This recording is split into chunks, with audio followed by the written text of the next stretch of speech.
why not? It's the Bay Bridge Series, Game 2 of the 3-game set, and we are looking forward to, hopefully, second win in a row for the Athletics over the Giants, but won't be easy. An all-star last year, Matt Cain, will pitch for the Giants, and Mark Ellis is back, and he's in the lineup today for the Athletics. It's the San Francisco Giants and the Oakland Athletics, Game 2 of this 3-game series. You'll see it here on Comcast Sportsnet, California. Good afternoon, everybody. Welcome to Oakland A's Baseball, along with Ray Fosse. I'm Glenn Kuiper. A lot of good things for the A's last night in their 6-1 win. None bigger than getting Coco Crisp back, Ray. We knew he was going to be a huge part of this offense. First game last night, he showed us why. Boy, he missed the 42 games to start the season. Stepped right off the disabled list last night. Got a couple of hits, drove in runs, but this one put him on the DL. A slide into second base, a hard tag by Juan Uribe. He broke the pinky finger on his left hand. But last night, he did a tremendous job.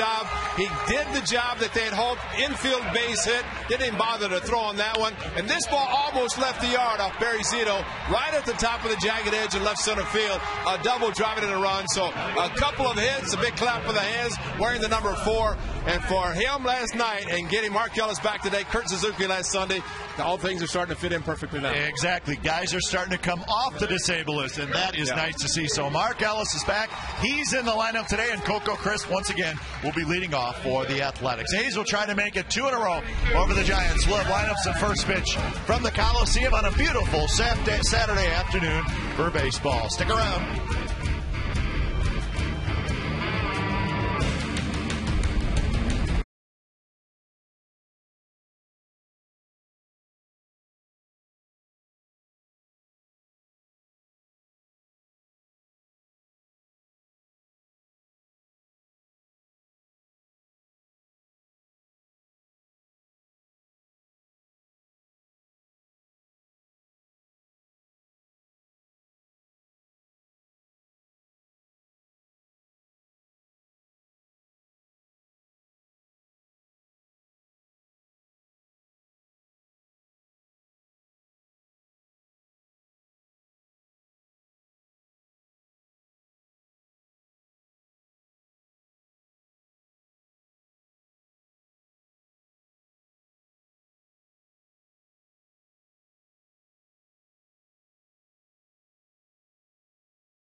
Brought to you by AT&T.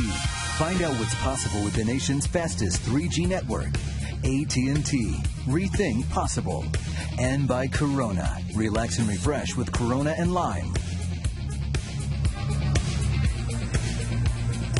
Welcome back to the Coliseum as we are getting set for Game 2 of this 3-game series between the A's and the Giants. Left field bleachers rocking and ready to go as always. Game time weather brought to you by the Santa Cruz Beach Boardwalk. The admission is free. The boardwalk is open this weekend. 61 degrees, cool, and a little bit cloudy, but a nice day.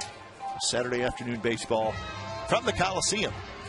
And what's great about it, Saturday afternoon baseball, we can televise on Comcast Sportsnet California for those not fortunate enough to come out to enjoy this beautiful day of baseball. And welcoming back Mark Ellis, who is at second base this afternoon. Great to have him back. Coco Crisp, we saw last night, did a great job in his first game. You know, it's amazing. We always talk about, well, this guy's such a great hitter. He could fall out of bed and hit. Well, Coco Crisp fell off the disabled list last night, back on the roster. And interesting note that I saw, and you probably saw the same thing, the first A's player since Dave Henderson had driven in 2 runs in his first game. Henry did that way back when, in the late 80s. So good to have Coco back. And today, Adam Rosales moves over to third, so Kevin Kuzminoff gets an afternoon off. And Adam will be playing a lot of different positions now that he is, or at least Mark Ellis is back. Let's take a look at the lineup for the San Francisco Giants this afternoon. Aaron Rowand in center. Edgar Renteria just off the disabled list. He'll be at short.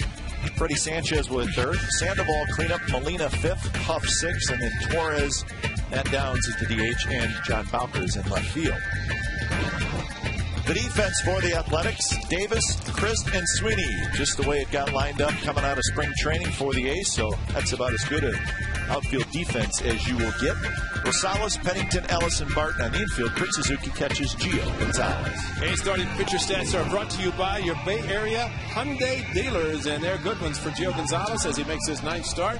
A little bit of a rocking motion to steady himself as he gets ready to deliver the pitch. But Gio, the walks 23, 4 of those came in his last start, and that was following a start against the Rangers in which he did not walk a batter.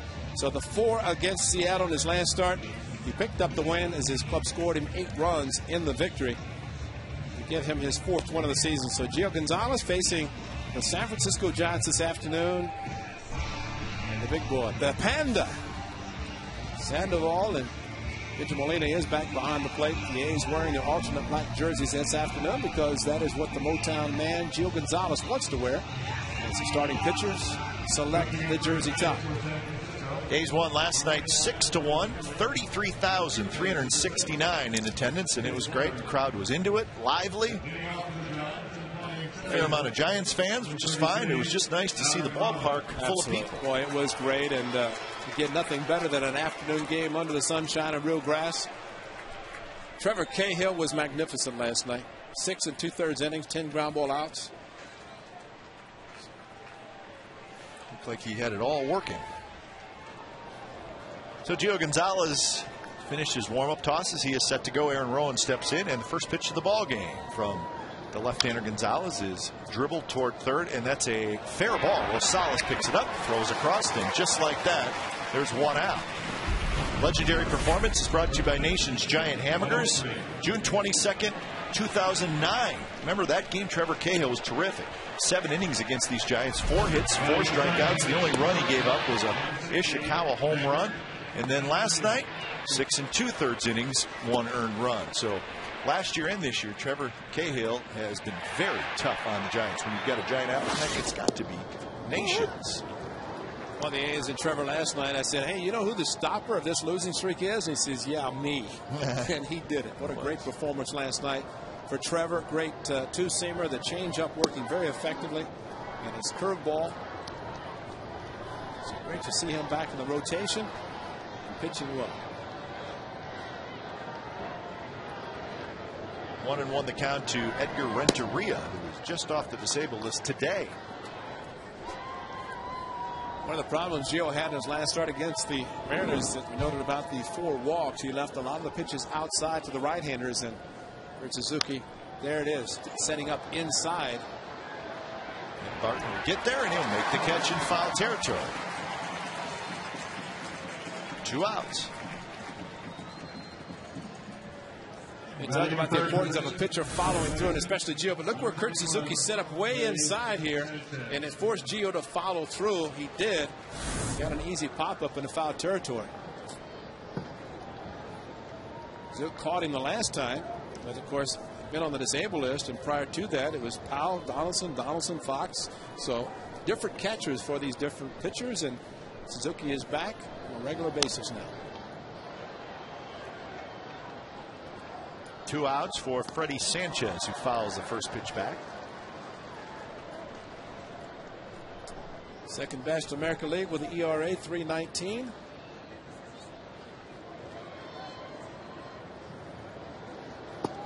And there's the good curveball in for a strike. 0-2.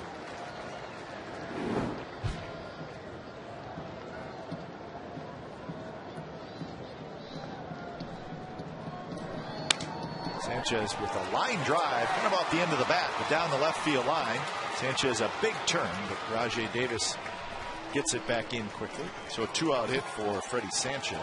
Adam Rosales on the broken bat hit jumped too soon. He thought it was more of a line drive. He jumped and then watch him just try to keep his legs up in the air and extend. Kind of funny, but you know, that's the timing. He had been at second base all the while that Mark Ellis was on the disabled list. So getting over to the hot corner, even though he's playing back, ball off the bat looked like it was more of a hard line drive. It was not. First pitch fastball just a bit outside to Pablo Sandoval, hitting in the cleanup spot.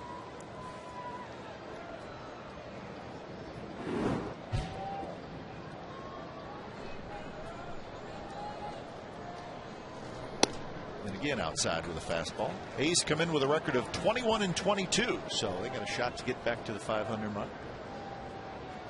Giants are 22-19.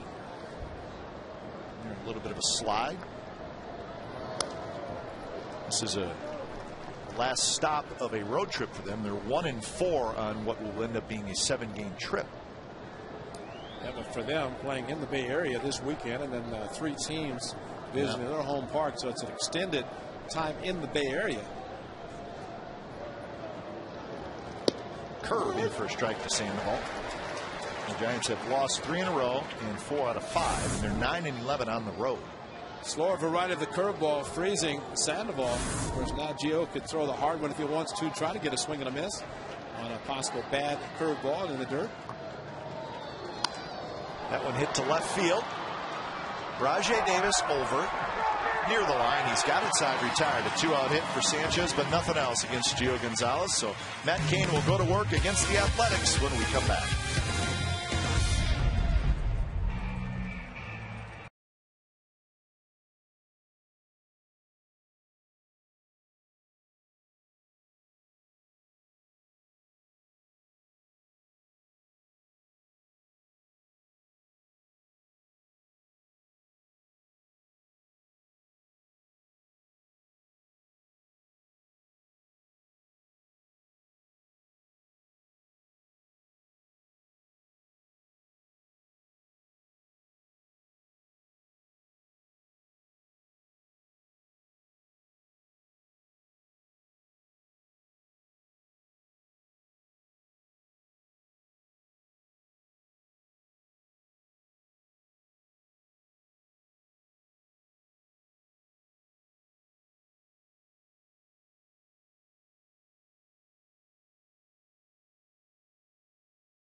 Oakland Athletics lineup for Game 2 of this series.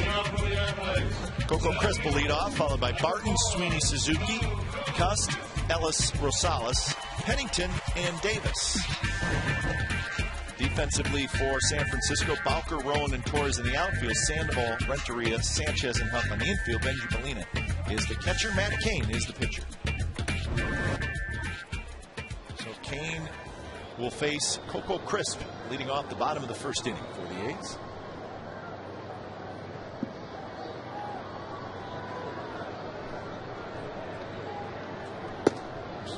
Chris, switch hitter. Well, he did the same last night as he did in spring training when he did not play at the beginning because of the shoulder surgeries last year. He kind of took it very slowly during spring training, but he came back, started hitting the ball just like he did last night after spending 42 games, that is, on the disabled list.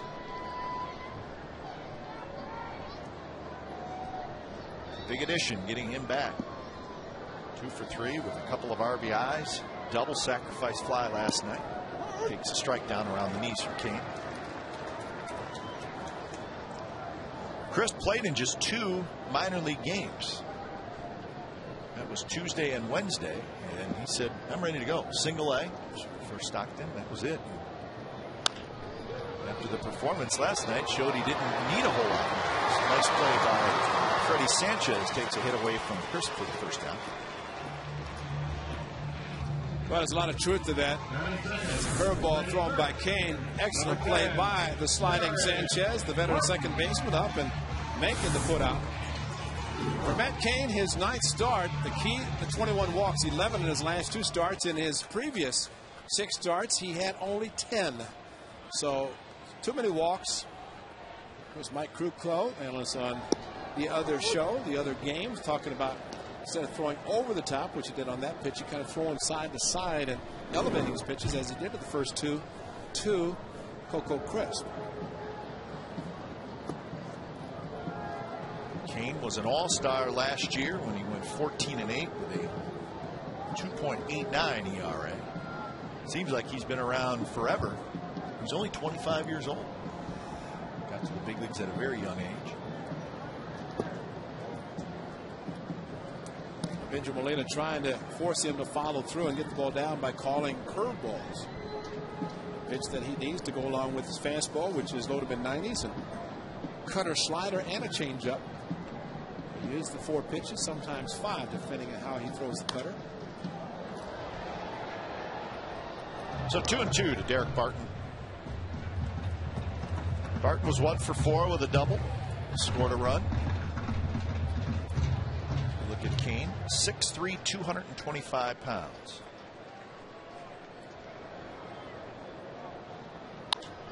That one hit to right field, but in the ballpark. Torres back into right center field. He's got it for the second out. Check out our keys to the game, brought to you by Toyota. There's no doubt the addition of Coco Crisp to the lineup secured for sure. Continue to keep Sandoval a little bit off balance. Got him to pop out to left field. And matchup on the mound, it is Kane versus Gio, and that's a good one. Good righty, good lefty, and Matt Kane almost a year to the date, this being the 22nd on the 21st of May in 2006. Matt Kane, a 1-hit shutout against the A's here at the Coliseum. And he was unbelievable. Well, he's always pitched well against the A's, but he has not got a lot of run support. He's got a 2-4 record in his career, but an ERA under 3 against the Athletics. The win that you talked about, Ray, and then last year he had a complete game 4 hitter. That was in June over in San Francisco.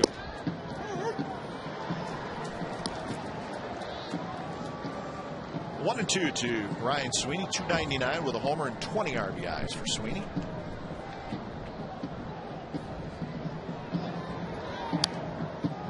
Fastball gets in on the hands of Sweeney. 4 years younger, but looks the same, throwing the same, and dealing on May 21st, 2006, the year the A's won the division, won the division series, and lost in the league championship. That was Mike Matheny, his catcher. Unfortunately, had to probably leave the game a little early because of concussions. Driven to left field, hit on a line, but into the glove of John Bowker. So Matt Kane has a 3-up, 3-down inning. No score after 1.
this year. Of course, tomorrow. And then in June, the A's will head across the bay to San Francisco. That'll be June 11th, 12th, and 13th, a weekend series at AT&T Park.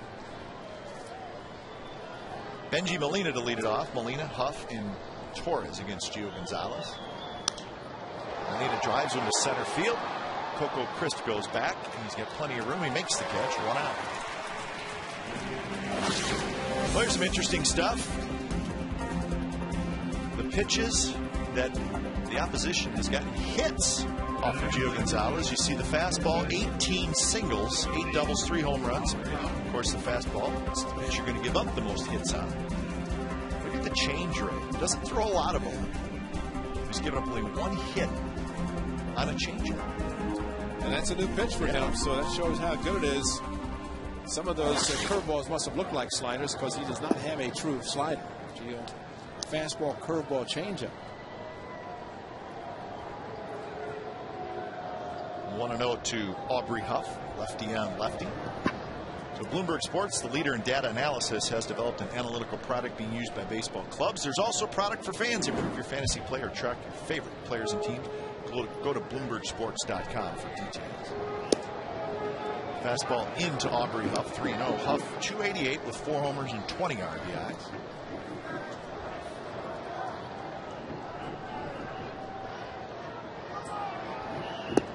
Outside, he walked him on 4 pitches.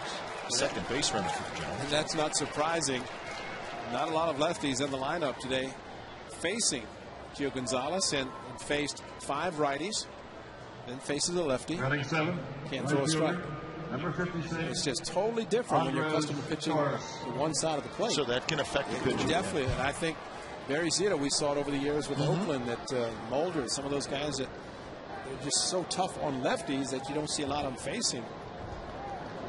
I always thought, in watching Zito, even with the Giants, but with the A's too, I thought he always looked much more comfortable facing right-handed hitters. You would think the opposite. He's got the big curveball, but yeah, absolutely, and it's just it just changes because they see so many right-handers. I just thought too with Barry's curveball, it was so big and so good. I think left-handed hitters said, I can't swing. I can't swing at that. I don't know if it's going to be a strike, a ball, and I'm not going to hit it. Another game, and Greg Papa mentioned it on our Chronicle Live last night. The game before 9/11, 9-10 against the Rangers, he had the curveball working, and he had guys buckling their knees. Sure. Palmeiro, remember, and that game Tom Grieve came over and waved the white flag and said, "We have no chance. It's all Barry Zito," and it was. I mean, it was a game that it could have been a perfecto.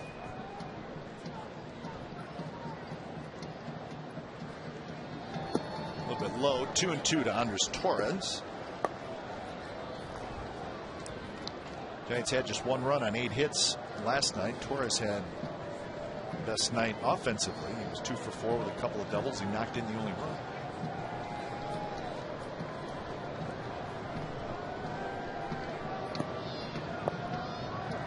Huff a short lead at first, held on by Barton. Setting up inside is Kurt Suzuki. And that one runs way outside. 3-2. For some reason, Gio Gonzalez with a runner at first was actually looking back at second, so maybe something to kind of get his rhythm going. Just did not follow through on the 2-2 pitch.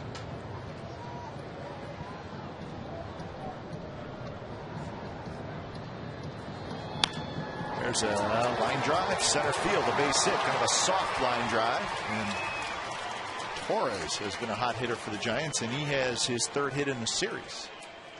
2 on and 1 out. 3-2, got the fastball and just put the bat on it.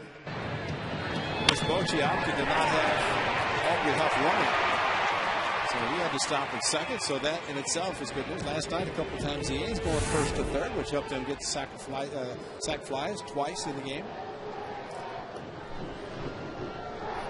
Designated hitter Matt Downs steps in.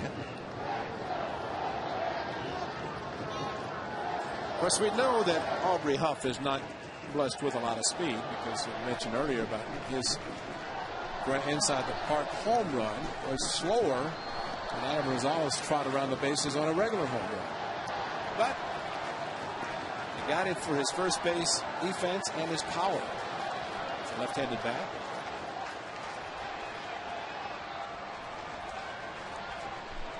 So Downs the hitter, and this is the spot where the Giants struggled last night. They were 0 for 9 with runners in scoring position.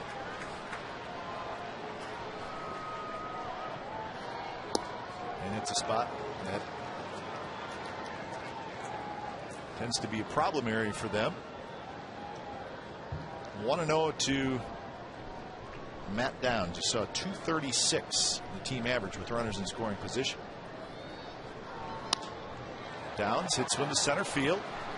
Coco Crisp a couple steps back. He's got it. 2 outs.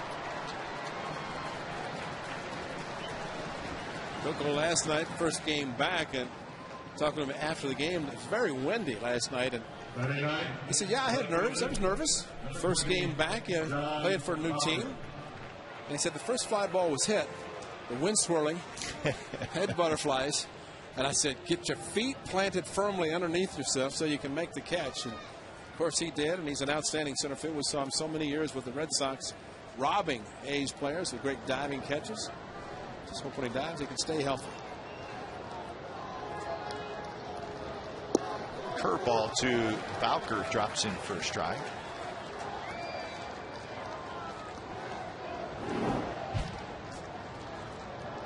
Bowker had a hit last night, 1 for 4.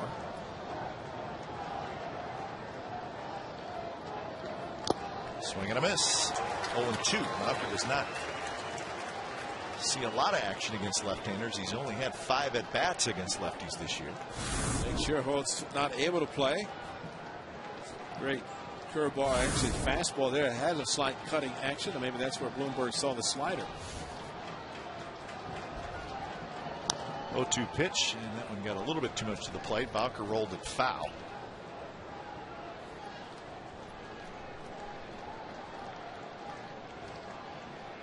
Oh, and 2, you can know you have a couple of pitches you can play with. Try to get the hitter to chase a pitch. Curveball did stay up in his zone a little bit too much. So another 0-2. Curve, strike 3 call. That was a dandy from Gio Gonzalez, and Bowker could not pull the trigger. So the Giants strand a pair. Bottom of the second coming up. It'll be Suzuki, Cust, and Ellis.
Baseball from the comfort and privacy of a mini suite. All you need is 6 people to reserve a mini suite experience. Game tickets and food package, including wings, sliders, hot dogs, popcorn, beer, and water, all for only $99 per person. For more information, visit OaklandAthletics.com. Working with John Miller last night, I mentioned sliders. He said, "Did you say sliders?" He said, "When I am hungry, I want sliders." And I said, "Chef Rodney's the man." Yeah. So he started pleading for Chef Rodney. We like John for that. Yeah. Anybody who's a slider guy, and we're not talking about the 3-2 slider. Well, We're talking about the Colby beef slider. Chef Rodney said next homestand. Well, Chef, guess what? This is the end of the next homestand. So maybe tomorrow he'll surprise us with a nice little assortment of goodies after watching Kurt Suzuki hammer another one up the middle. Zook, talking to him prior to the ball game, I said, "It's interesting that since you've come back, you've used right center to left center." And he said, "That's what I always try to do, but especially having not played for about 3 weeks, try to open up and pull balls. You're going to fool yourself, and the pitcher's going to eat you up." So very strong pitch up out of the strike zone, but yet able to send it to center field. So leadoff hit for Suzuki, first hit for the A's, and that'll bring up Jack Cust. Cust was 1 for 2 last night with a walk. Or a couple years ago, Matt Cain pitching against the A's here at the Coliseum.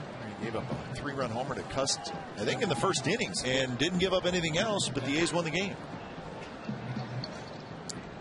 It looks like Jack Cust is going to be in that spot with Eric Chavez placed on the disabled list today. So that opens up the DH for Jack and or a right-hander with a tough lefty pitching. But last night with Zito, Jack Cust was the DH.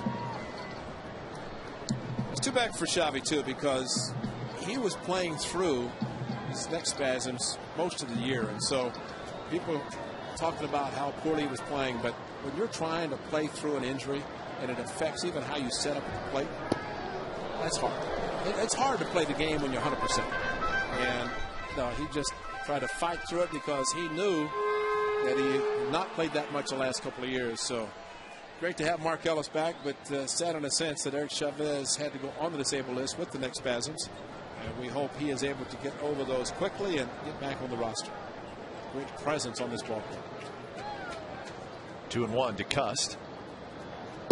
Good curve, 2-2. Well, so you're thinking, well, neck spasms, I mean, but your shoulders are right there. Absolutely. And it all obviously works together. When you think about standing at the plate, you don't look straight out. So that means you have to turn your head. That's right. And it affects your neck, all those things. And it's just too bad.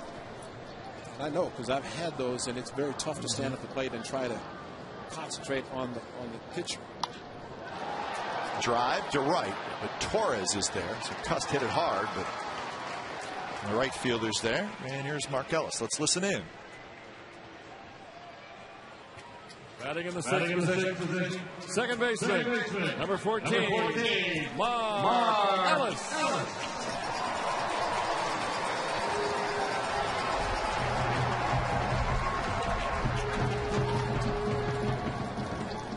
Oh, indeed, great to have Mark back, as always. It was April 21st when he was placed on the disabled list. Left hamstring acting up. But he got a chance to play rehab in Arizona in the nice warm weather there and attended spring training. A couple of games Class A, and then last night at Stockton or at Sacramento playing the full 9 innings. Hamstrings are tough to come back from. And he was there long enough on the disabled list. He should be okay. Hits that one hard. Sanchez has it to Renteria, and that's a double play. Hard hit ball again, but the Giants turn it into a 4-6-3 double play. 2 innings in the books. No score.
2010 All-Star Teacher. Check out finalist bios and video features. The winning teacher receives $10,000 for his or her school.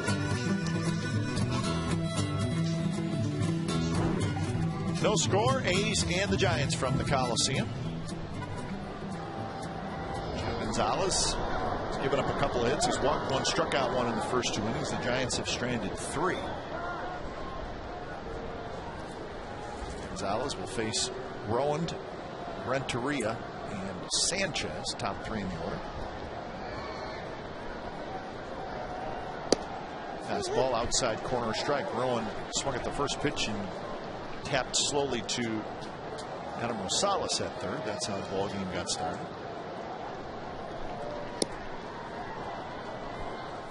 A lot of times the leadoff hitter leading off the game. In the case of Rowan, might swing at the first pitch, but then settle down, get back more in the role of what he's supposed to do, and that's be a patient leadoff hitter. The ball has power, which is hit 5 home runs. Probably not your typical leadoff hitter, but the Giants don't really have one.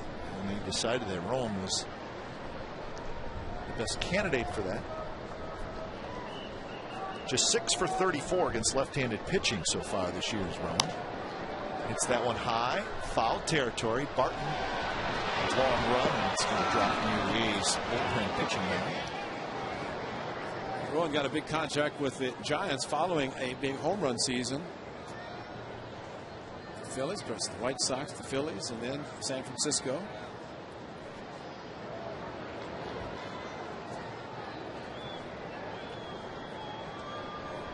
Two and 2 the count.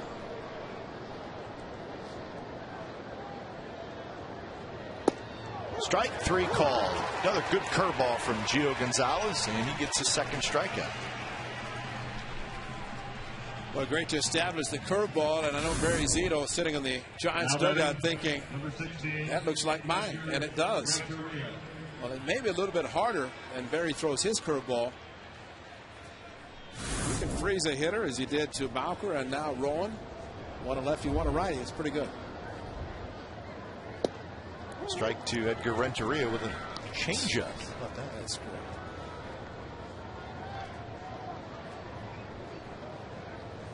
Renteria fouled out to Barton in the first.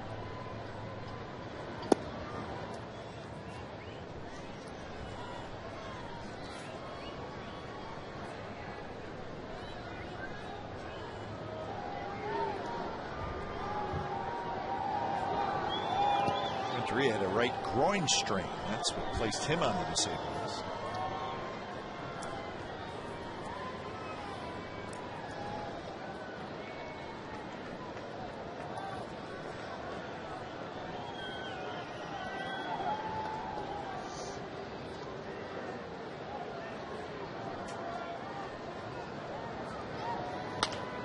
Bounce to Gio Gonzalez, who reaches up and grabs it, flips wide to first. Barton catches it, then steps on the bag, and that's the second out. Yeah, that's the reason a lot of guys, when they catch a ball, will run it over to first base and throw it underhand. Yep. They can make the pickoff throw, but trying to guide a ball over on a ground ball back to them.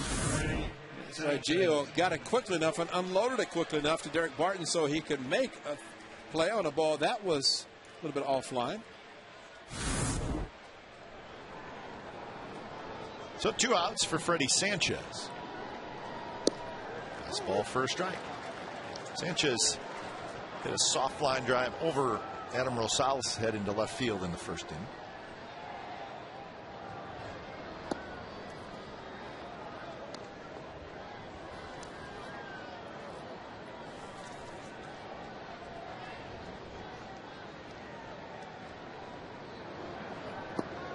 In the dirt with a curveball, 1-2. This makes it great for Kurt Suzuki. Does a good job of calling a game, and right now he can put any fingers down, any pitch, and Gio Gonzalez is converting, doing a very good job. That enables a good catcher to make it even better. Shallow left field. Coming in is Rajay Davis. He's got it. And a very good inning for Gio Gonzalez. 3 up, 3 down with the strikeout. Bottom of the third coming up. Rosales, Pennington, and Davis for the A's.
Ray, one of the A's biggest rivals, the Giants, who were your biggest rivals when you played for the Indians and the A's. Wow. The Indians? Nobody. That's a good answer. We were just trying to beat anybody. But probably, I'd say with the A's, they were always fighting because the Twins were the same division. Always fighting them. That's a fastball, and for the Rosales, take one for the team. That's taking one for the team. Not surprised to see him hustle to first base. But it seemed like with Cleveland, every time we played the Yankees, we'd have our biggest crowds. Even though Yankees weren't as strong, but there was no lead safe against against New York. Take them the ninth inning, winning by 6 and lose by 1. You know, but so that was always tough. But I think with the A's, probably the most proud would be going into Texas, because at that time, Rangers, the A's kind of fighting close, and we go in and a lot of the people say, "Oh, you guys are coming to town, we're going to beat you," and then we ended up sweeping them, and beat them a lot of times. But there's some good, healthy rivalries. Didn't have the interleague play like now, so didn't play the Giants any more than just in spring training. Pitch to Pennington is a strike. So in the early 70s, when you were with those great A's teams, so the Rangers, they had a decent team. Yeah, they did. Yeah, they played in the old ballpark, but they were good. But you know, Tony La Russa's are actually in the 70s. It just seemed at that time just got off to such good starts, similar to what Tony La Russa did in his time here in the late 80s. And the Twins were good back then too, right? Yeah.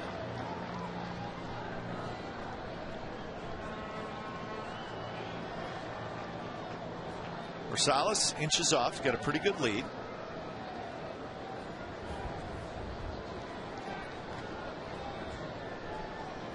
Kind of an interesting part of the lineup here with the A's, because you have really 4 guys right in a row who all have very good speed. Rosales, Pennington, Davis, and Crisp. I mean, that's very good speed, each guy. And if you really back it up to the 6th spot, Mark Ellis. Yeah, he's a decent runner. Yeah. Yes, I mean, he hopefully his hamstring can stay healthy. So if that's the case, there is a lot of speed. There's not really one slow guy in the lineup. Sandoval way in on the grass, and an off-speed pitch in for a strike, 1 and 2. So Sandoval will now back up. But Pennington handles the bat pretty well. Coco Crisp as well, and Rajai Davis. So there's a lot of different things the A's could do.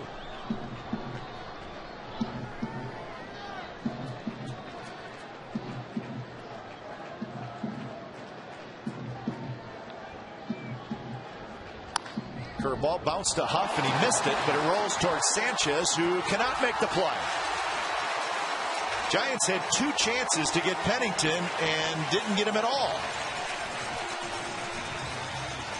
So a break for the A's. But it was a break initially for the Giants, with the ball deflecting right to Sanchez, but he tried to rush it unnecessarily. He had plenty of time as he came over. Kind of looked up, then could not get the ball out of his glove to shut him over to Aubrey Huff. Right there, the transfer, but Pennington running hard, of course, forcing the issue. And that's also what made it that way. And that's where the speed and the hustle of the Athletics is going to cause a lot of problems for clubs and force them to try to make the hurried plays. So a hit batter and an E3, and the A's are in business here in the 3rd. Huff and Sandoval up way in front of the bags, 1st and 3rd on the grass. Rajai to bunt. That was a pickoff attempt waiting to happen. Rosales was getting off 2nd. Benji Molina came up quickly to throw to 2nd. Some good base runners with speed will tease the catcher and get a big lead. As soon as he throws to 2nd, they take off to 3rd. Rajai would be that kind of guy. Right now, he's trying to get a bunt down. He's not had a lot of success doing it lately. He bunts it, and this is a good one. Sandoval picks it up, throws to 1st, and they just get Davis. So sacrifice. And now the A's have 2nd and 3rd with 1 out. That is perfect execution. Bat angle, bunt it to Sandoval, 3rd baseman. The only play for him to go to 1st base. No chance to get the lead runner. So the A's, a big inning. Hit batter, E3, sack. Second and third one out. Do what you got to do, right? A couple bloops last night. Hey, take any unearned runs you can get. Take any runs you can get. Now here's Crisp with a big RBI shot.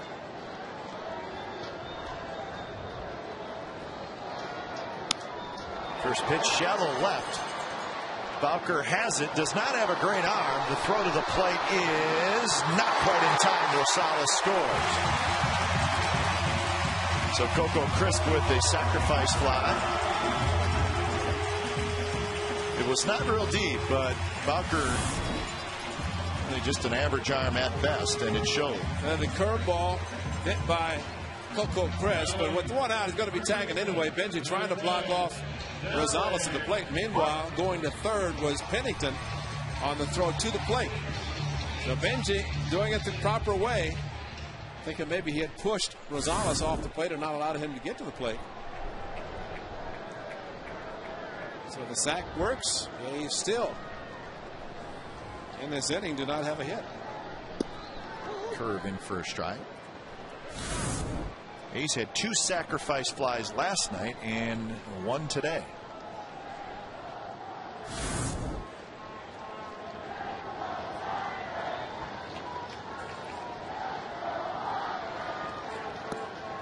Hey, that error by Aubrey Huff. Just the 17th error the Giants have committed this year. That's the fewest in the National League. They don't have a lot of range, but they catch the balls at him. But that error ends up costing Matt Cain. Actually, it could have given one to Sanchez, too. Yeah, that's right. But they're only going to give one. Or half. They should have split it, right? Yeah. Half and half. Blocked by Benji Molina. Again, watch Benji with his left foot close to the plate. Actually blocked the back foot off. And then kind of pushed Benji's foot back onto home plate. And then Rosales able to get his foot there. Ended up being a pretty close play. And remember the play we showed of Adam Kennedy hitting Miller, the catcher for the Tigers, and hitting the shin guard. That's the time to do it. When he has it firmly planted, you hit the shin guards, you can knock his feet out from under it. Ben's a pretty big boy, though. Stand at home plate. He might not be able to run fast, but he can hold his ground at the plate. 2002, he was on the other team that beat the Giants in the World Series, the Angels.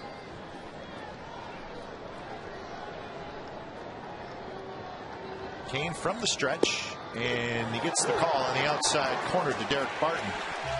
The A's get a run with a little help from some shoddy defense by the Giants. 1-0 Athletics after 3.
players with a batting average over 400 versus the Giants. Barry Zito. Don't think so. Two with over 400 batting average in Babe Ruth series. They've been playing since 1997.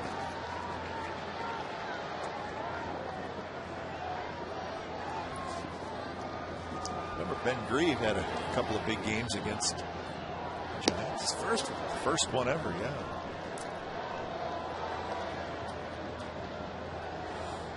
Wow. Well, Eric Burns, that's a good call, yeah. Especially the 5 for 5 on the side. Always want to play against a team he grew up watching. Well, 5 for 5 is going to get you a pretty good start toward 400, I think.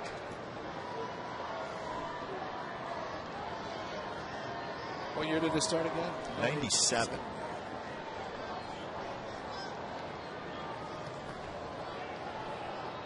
Two and 1 to Sandoval. Swing and a miss, 2-2. What kind of year Giambi or Tejada those guys had? Playing every day. Yeah. Well, 400 is pretty special. Fastball away, and see the opening up of the hips of Sandoval, looking for something inside. Slowly hit. Ellis charges. He's got it. Flips to first, and that's out number 1. Ellie's back. Nice, easy play. Made a slow hit ball, and the play looked very easy, which was not natural for Mark Ellis. Charging, got the big hop, kept running until he made sure he had a grip, and then back across his body to get Sandoval, who does not run especially fast, although much faster than Benji Molina. Yeah.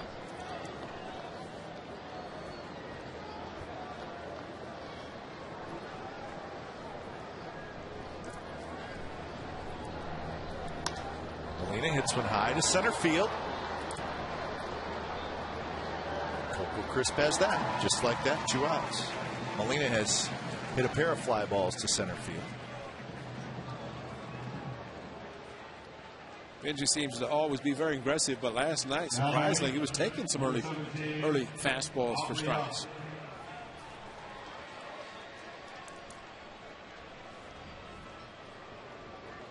Seven in a row retired by Gio Gonzalez as he faces Aubrey Huff with 2 outs.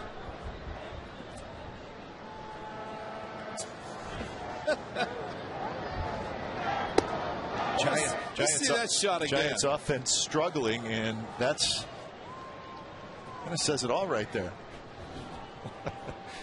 Wow. Got the bob and weave.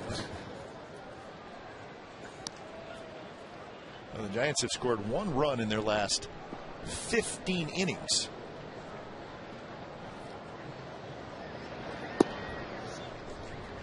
Three and 0 now to Aubrey Huff, who walked on 4 pitches in the second inning. Well, then the Luke base hit to Torres, and he's retired 7 in a row. Another lefty comes in.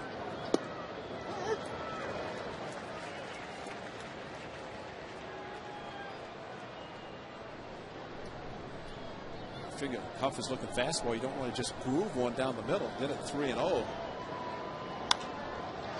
Popped him up. Davis coming in left field. Still coming in. The wind playing some tricks, but Rajay has it. Side retired. 8 in a row retired by Gio Gonzalez.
AT&T. In the Bay Bridge Series history, here are the 2 Oakland A's players with a batting average over 400 versus the Giants.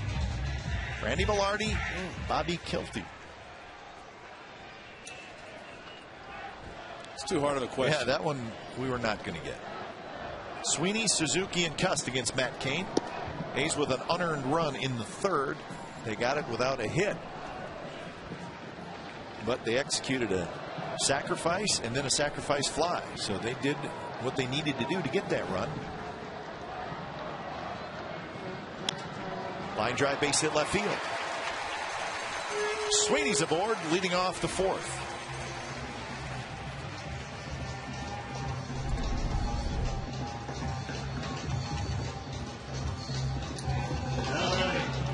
Arcatse. Hattiesburg. Oh, Bienmacher. And Scott Hattiesburg. I wouldn't have got any of those. No, I wouldn't. I'd like to know exactly how many hits they got to get to 400 batting. Yeah, 4 for 10. Yeah, exactly. Yeah, should have had at least a minimum of so many at-bats. 25 at-bats minimum. So, that's legit.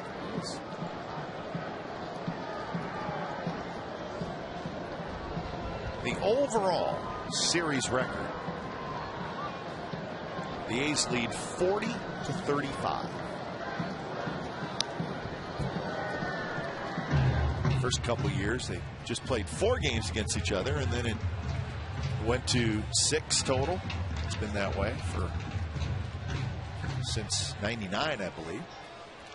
Some say that it's kind of run its course, and although baseball continues to like it, especially in some cities, but talking about suggesting to stay within your rivalry, and that's it.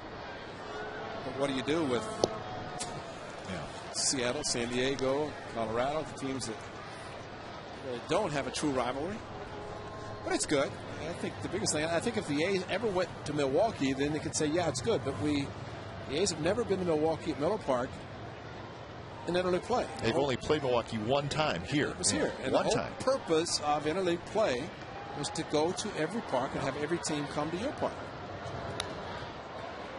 So it's not really doing what everybody said it was going to do. But for every good series like this, there's a bad series. That's just the way it is. They're a bad matchup, meaning the 2 teams really don't have anything to do with each other. Blair points out that the Cubs have never been here. There you go. But the A's will make their 2nd trip to Chicago to play the Cubs at Wrigley, which I think we all like. Sure. Just because it's good to see Wrigley, and even in the same city as the White Sox, because just never been there prior to the A's going a few years back.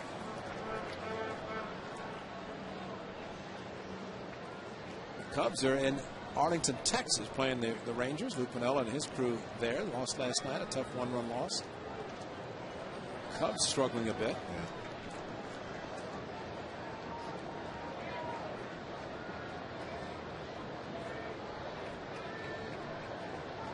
1-2 to Kurt Suzuki. Sweeney with the leadoff single. He's at first. Hit one high to left. Kurt just got under it. Bowker comes in, still coming in. So that's the first out, and we asked A's second baseman Mark Ellis about the Bay Bridge Series.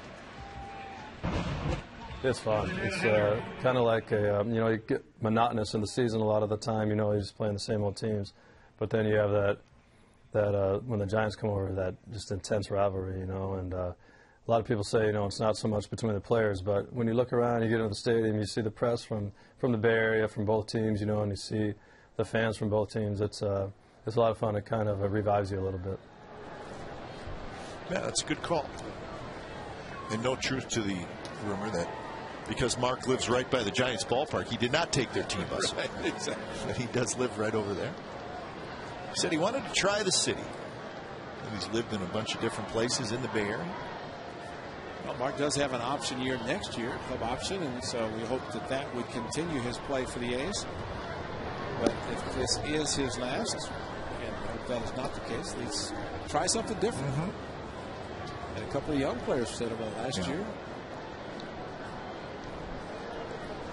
Well, as long as you're close to the Bay Bridge, you get on there, and it's really not Or take part on Double Play Wednesday. That's right. 1-0 to Cust. It's in the dirt, 2-0.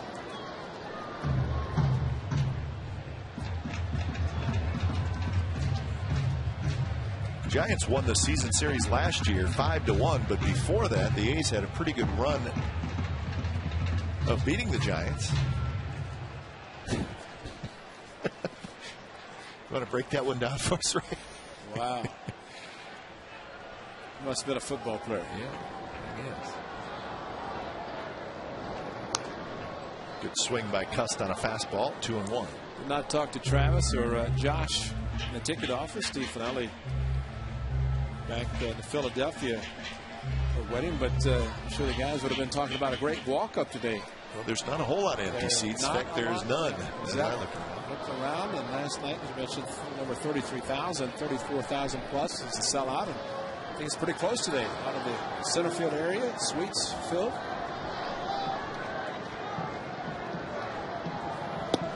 Fastball high, 3-1 to Cust with Ellis in the on-deck circle.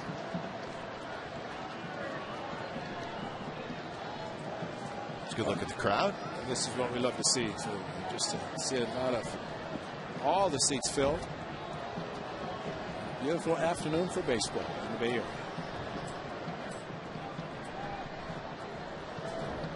3-1, just off the plate, and it's a walk.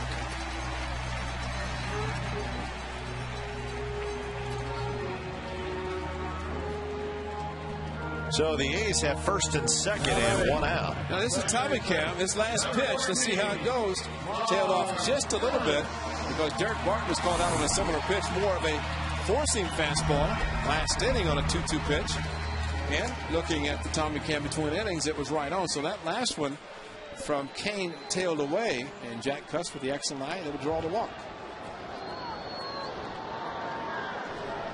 So Mark Ellis trying to extend the lead a little bit, and he takes a curveball that spins inside.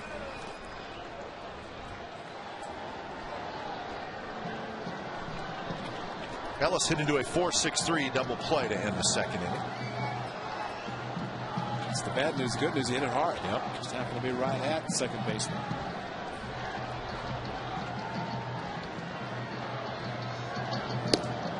$2-0. Looks like Mark has flattened his bat a little bit in his setup position, a little more horizontal to the ground, which allows him to be very quick with the top hand through the hitting zone. Obviously, it's been a while since he's played, but that just looks like that's a different look for Mark. No question about it. See, some guys with the bat more vertical to the ground, but they can get two strikes that drop it horizontally to where all they have to do is stay back and just top hand, get it through the zone much quicker bat, especially when you're trying to protect with two strikes.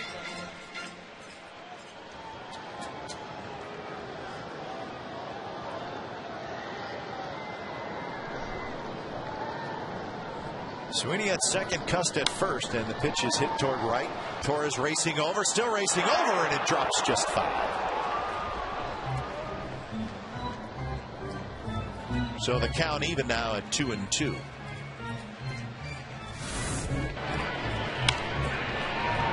A couple of hits that direction last night by the A's. So Torres showing a little bit closer to the line this afternoon. And one checkup on him last night turned into a double.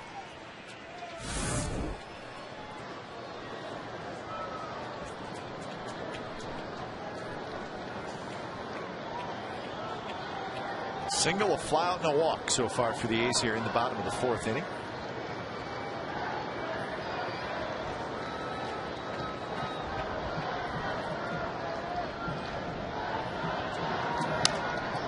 This one again toward right, again shallow. Torres is going to get there this time, foul territory. Sweeney tags up and goes to third. So Ellis is retired on the foul ball down the right field line. Heads up base running by Ryan Sweeney. Ball in foul territory. Of course, no place to go except back to the bag and possibly tag. And with Matt Cain having already thrown a few pitches in the dirt, blocked nicely by Benjamin Molina. With the runner at third, a little bit added pressure on the Gold Glove catcher to make sure he does block those in the dirt.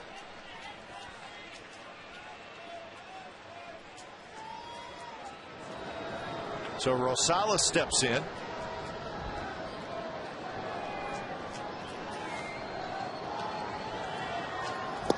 Fastball down around the knees for a strike. Rosales was hit by a pitch to lead off the third, and he ended up scoring the only run in the game so far.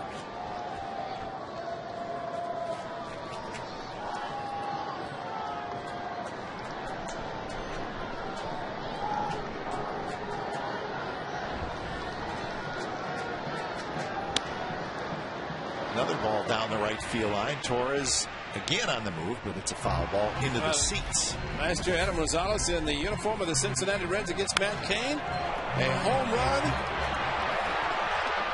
He's at San Francisco. I want to see him spraying around the bases. He's already around the bases. Look at that. He's already back in the dugout. Matt Cain no more turned around, looked in the seats, and Rosales was shaking hands. 3 for 7 with a home run, and maybe that ball in the ribs is a reminder of the home run he had last year. Maybe. But the A's scored their run. So now 1-2. Rosales went after a high fastball.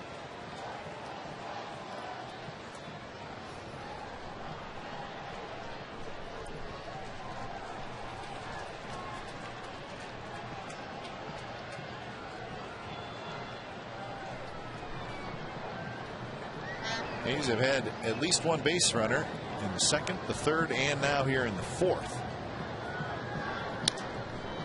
Popped it up left center, and it's going to be Aaron Rowan who is under it. He makes the catch. Side retired.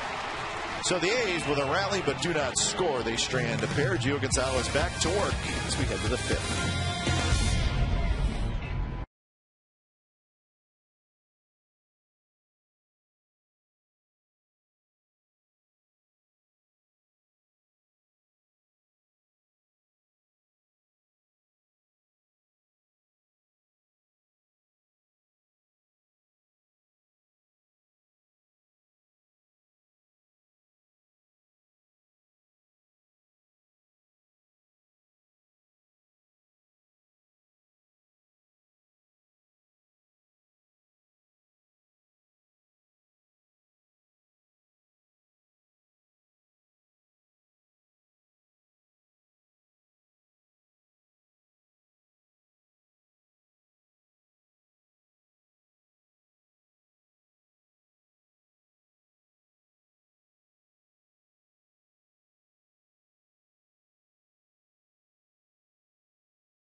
Place from 4 to 6 p.m. in the East Side Club before the A's Twins game at 6:05. Fans 21 and older can enjoy samples from more than 30 different microbreweries. Special acrylic glasses will be on sale for $10, and that includes 2 tastings. Admission to the Beer Fest is free with your game ticket.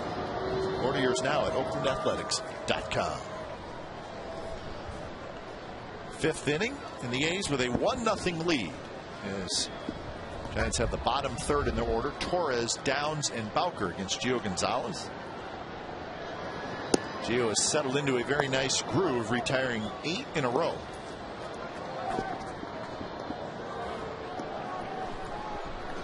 He's given up 2 hits, one of them by Torres, a single to center field.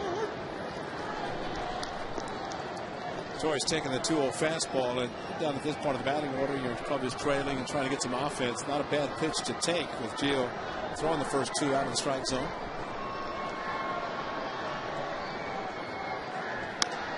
That one hit to center field and hit well. Chris going back, still going back. He's got just enough room, and that's out number 1. And I would venture to say that Torres said, I crushed it. But the swirling wind, the wind's kind of blowing in from the view quarters, which means it's swirling. This ball crushed. Hit very well by Torres. But Coco Chris, plenty of room in center field. You just never know. He went back with his right hand, feeling a little bit. But the wall was still several feet away from him, so he played it perfectly.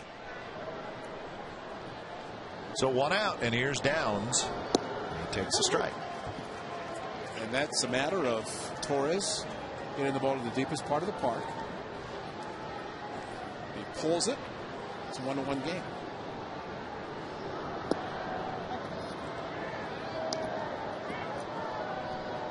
Downs hit a fly ball to center field in the second inning.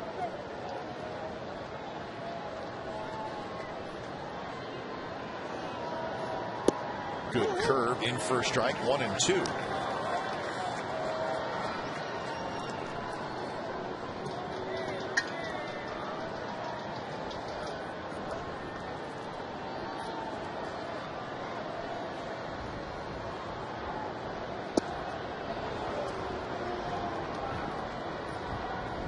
John Bowker, a left-handed hitter, waits in the on-deck circle.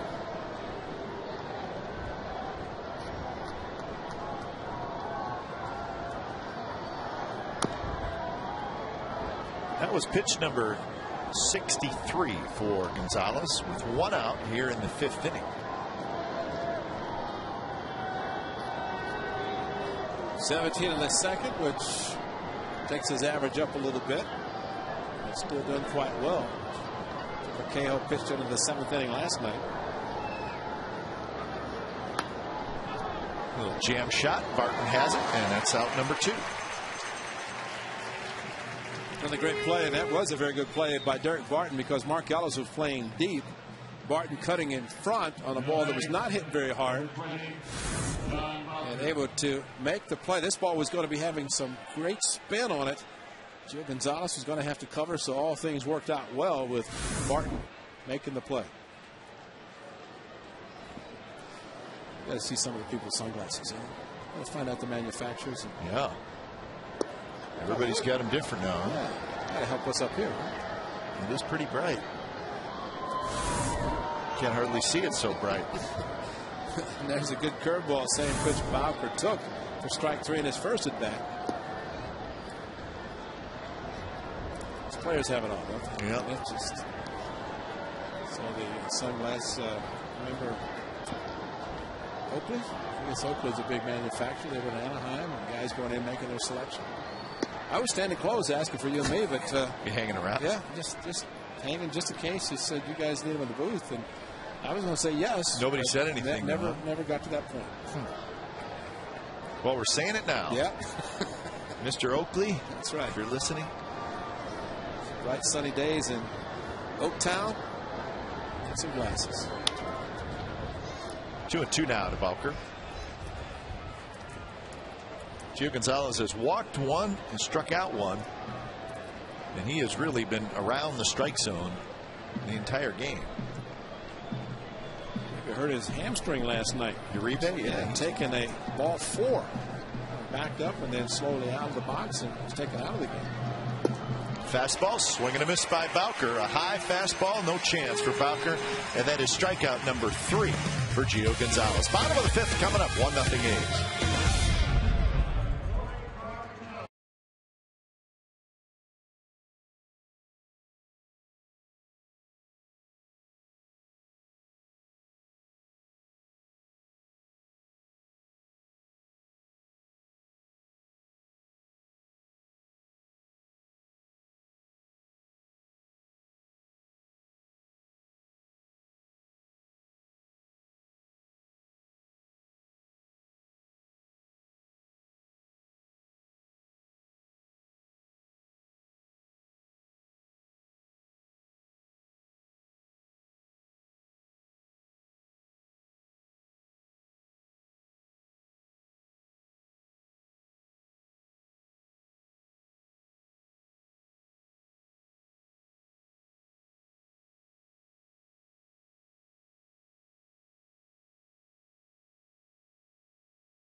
Brought to you by Cash Creek's Splash of Cash, with hundreds of prizes every day until July 5th. Visit cashcreek.com for details.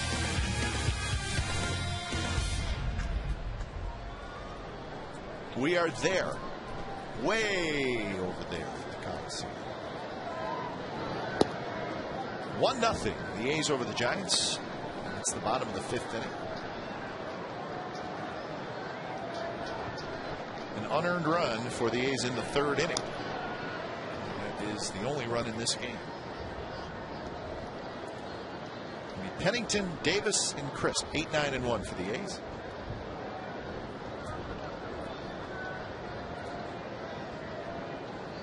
Sandoval in on the grass at 3rd. Huff in as well at 1st.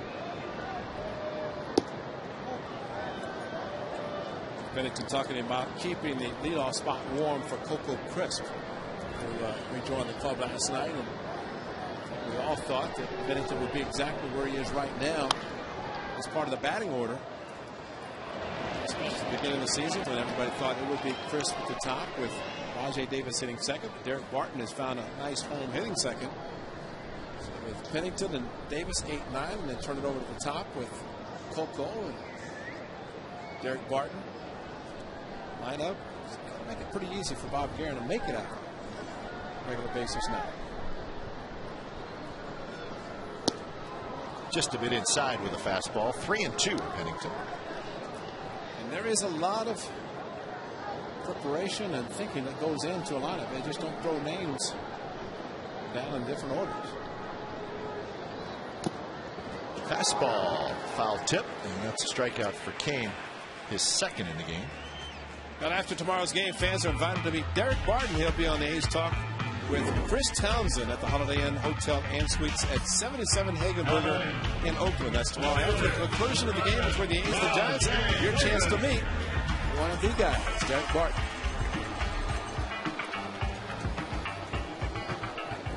Learn a lot about Derek Barton tomorrow, I'm sure.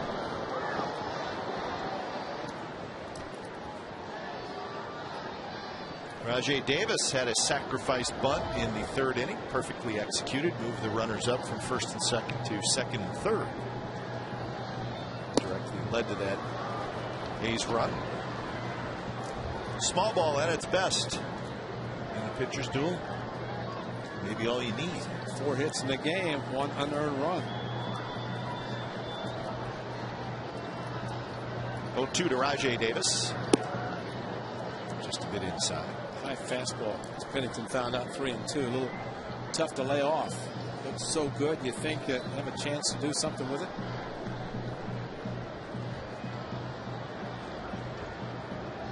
Davis choking up.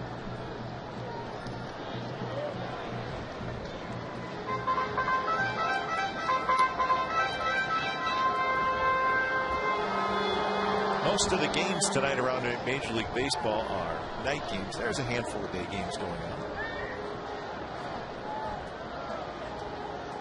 Well, the Angels had to feel at home in St. Louis. They just completed their win 10-7 over the Cardinals. Big bouncer, and Sandoval is going to take a bite out of it. As Davis has an infield hit.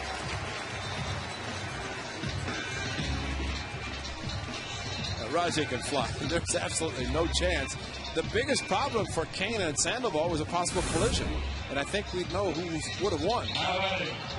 Sandoval in, Kane coming over, and Sandoval caught it and decided to put it in his pocket. Rajai Davis. Now he's at first. We'll see if he can create some excitement with his base running.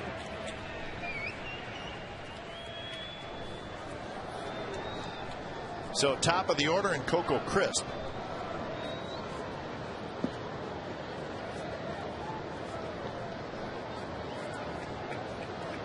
Rajai has got a huge lead at first.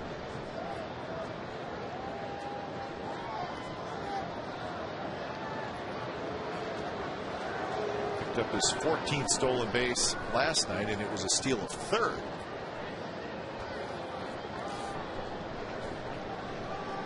The Giants have not done a good job of shutting down the running game of other teams, and the A's Try to take advantage of that here.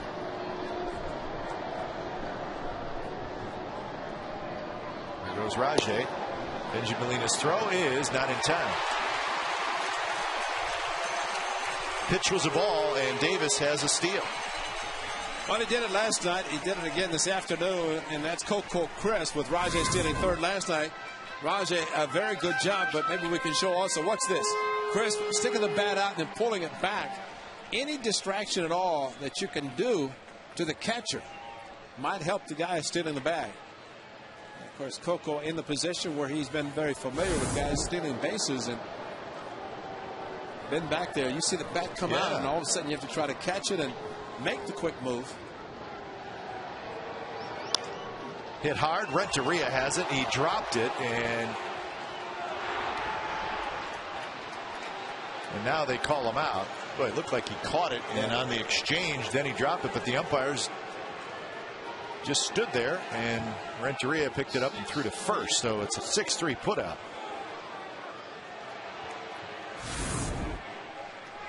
I don't know what happened to Renteria, but he definitely had it. And he looked at the umpire. He wanted to call on the out on the line drive. His glove there. He was transferring, actually thinking about throwing back to second if that's a catch. Rajay was off too far. And no, you can't fault Coco.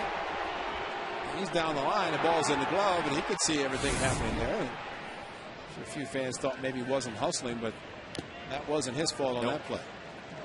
But talking about what Chris did, Ray, with the bunt or fake bunt, I mean, I would think if you're not going to swing, it's not a hit and run, it's a straight steal, that may be the best thing you can do. That's right. Because you can pull the bat back if the pitch is a ball, so you're not going to get a strike on you. Even if it's a strike, you're still trying to distract the catcher, because Coco sets up with his head looking out towards the pitcher that he can see in his peripheral that the runner is going. A lot of left-handers can't do that. But you can even lean over a little bit as the hitter and then get out of the catcher's way so you don't get an interference call. There's a lot of different ways you can help your base runner.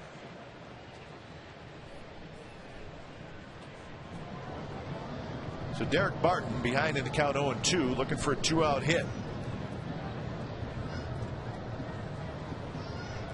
Barton, a fly ball to right field and a strikeout looking. 0 for 2. Now 1 for 6 in the series. Fastball bends Barton out of the way. Again, Coco looking, knows Rajay's running it, kind of guided his bat back, pulled it back, and I don't know how much it might have affected Benji Molina, but there it was where he just looked back and put his body, but yet pulled it back so he would not be interfering with the catcher. And Coco knows how to play, and we're seeing it last night and this afternoon, and looking forward to a lot of games. Rajay or Coco.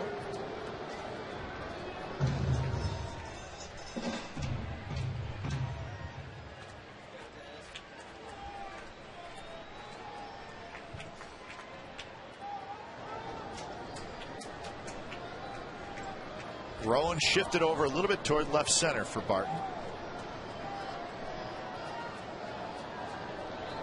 1-2 pitch is popped up. Bowker coming in shallow left field. See that wind moving the ball around a little bit, but Bowker makes the catch, and the A's strand Rajay Davis at second. Through 5 at the Coliseum, 1-0 A's.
California. It'll be the final of this 3-game series between the A's and the Giants.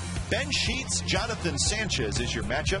The coverage begins at 12:30 with A's pregame live. The home of A's baseball is Comcast Sportsnet, California. Aaron Rowan swings at the first pitch, a little tapper to third, and that is out number 1. Hey, the A's first sellout of the season.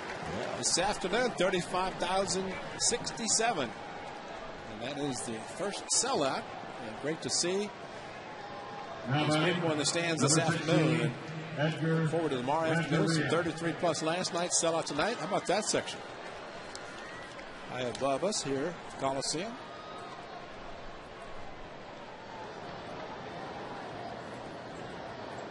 "12 in a row retired by Gonzalez, and here's Edgar Renteria. Bunt attempt popped up just over the head. Rosales throws to first in time. Gio couldn't get it. Rosales did, and he made a nice play. Well, can Adam Rosales impress us anymore? Man. Saw it at second base. He moves over to third for the first time. And what does he do? He makes one play and then makes another. This one, a bunt. He had to wait for Gio to get out of the way, and there's that strong arm, that left side strength of his arm. And just right over the top. A little bit of a hydroplaning. Unbelievable arm strength. Did not make an error at second base, filling in for Mark Ellis. Kevin Kuzminoff missed one game when he fouled the ball off of his foot. Adam started and makes the other one this afternoon.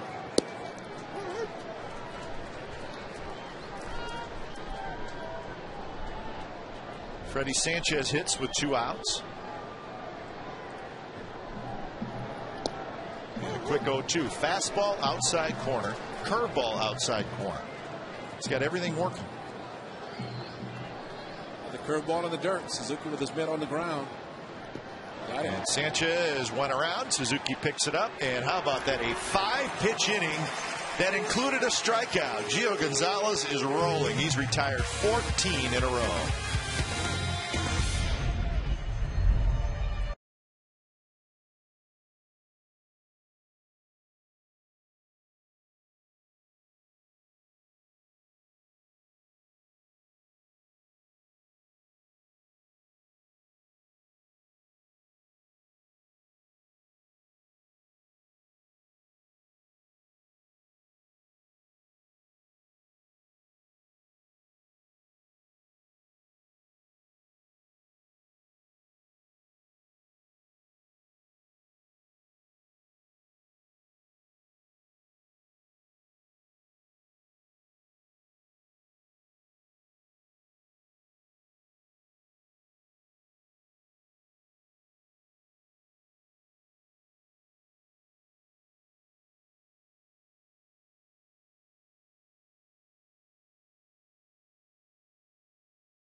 Coors Light Freeze Cam is brought to you by Frost Brewed Coors Light, the world's most refreshing beer.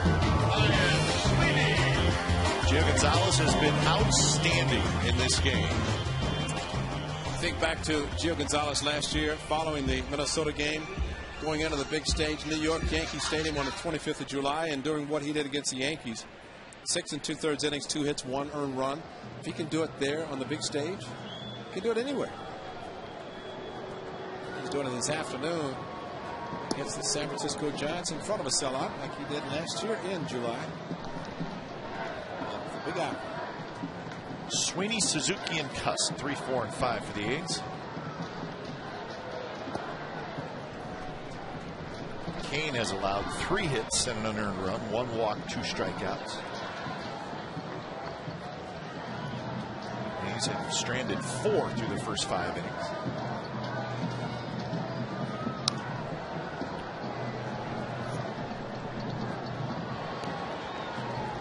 Sweeney had a base hit in the 4th inning. He lined a single to left. He also lined out to left in the 1st inning.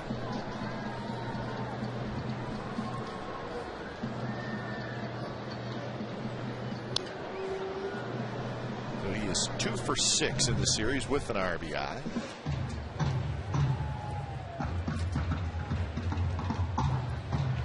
Talked about Kane against the A's. He has pitched well against them, but has just a 2-4 record in his career. And that one's fair past Aubrey Huff down the right field line. Torres chases it down and he gets it in, and Sweeney is going to have a leadoff double. And he's slapped the ball to left field his first at bat for a hit, following a line out to left field. This time turned on the fastball and just past Aubrey Huff. Down in the corner, Torres cut the ball off to keep Ryan Sweeney at second. But there's the quickness of Ryan Sweeney, protecting with 2 strikes and able to get out in front and pull the ball into the corner.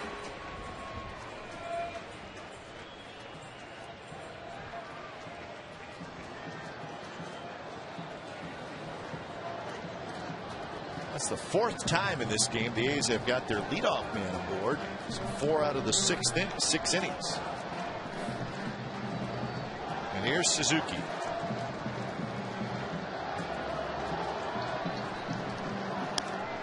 It's a fly ball right field. Torres getting back. Sweeney's going to tag. Torres has it.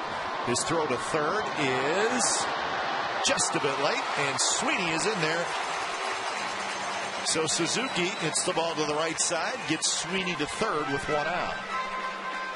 Now the inside out swing by Kurt Suzuki. He would have taken the ball on the ground, but deep enough. Torres, a strong arm. Sandoval trying to deke Ryan Sweeney by standing upright and then applying a quick tag. But Sweeney, there's the deke. But he's also looking at his third base coach, Ryan Sweeney is, so he is not paying attention to the third baseman. Although I have seen it work. Oh, yeah. And like there's no throw, the guy lets up a little bit, grab it and tag it. Good job by Kurt Suzuki. Single and a productive out with a fly ball to right field. Infield in for Cust. Curveball drops low.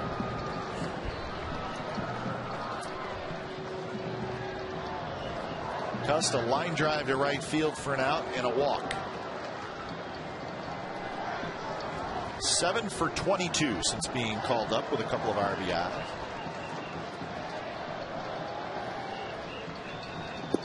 That curve in for a strike to even up the count at 1-1. Kane has thrown 82 pitches.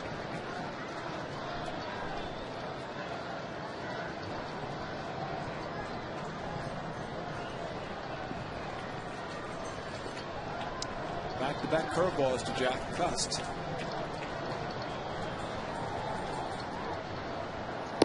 High fastball. Cust a big swing and a miss. Boy, in a game like this, how huge is this run? Just contact him with the power of Jack Cust, and there's that high fastball at the letters that looks so inviting. Even the quickness of Jack Cust's swing couldn't catch up to it.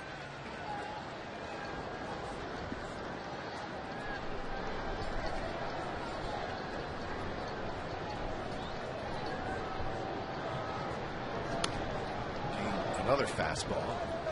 Boy, with Gio Gonzalez pitching so well, Giants offense in a funk. A second run here would be huge. Jack that time had hit a couple of curveballs late with the fastball on the swing, and seeing her do that, he's protecting against the off-speed pitch. He's trying to foul off the tough fastball.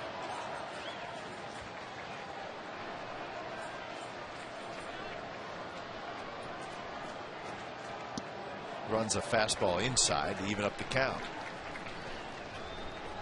Mark Ellis is the on-deck hitter.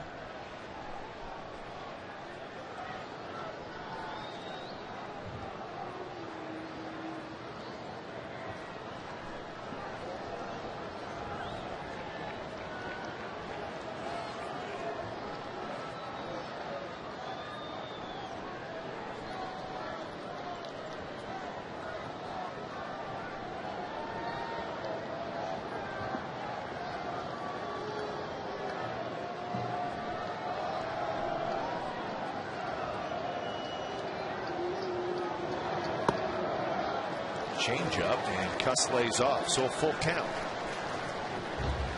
You look at Jack Custon. This is his strength, allows him to start the swing with those very strong arms. His arms are as big as most people's legs. So that strength that he can start the swing and hold up. Very strong upper body. We've seen everything that Kane throws in this at bat.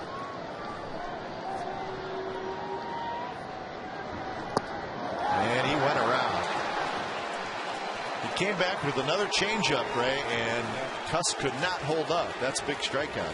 He throws his changeup pretty hard. Yeah, that's it. And Jack held up on one, but this one the bat just flipped forward just a little bit too much. So a big one there. But I'll tell you what, people might say, oh, why can't you do it? That is tough. You guys throwing 94, 95, and he drops a changeup with the same delivery. Very tough to try to make contact. 2 outs. Here's Ellis. Ellis hits one to left center field. Rowan and Bowker together, and it's going to be Aaron Rowan, and Matt Cain works his way out of a jam. A's had a runner on third and 1 out, could not get him in. 7th inning coming up, 1-0 Athletics.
Athletics 1, Giants nothing, 7th inning.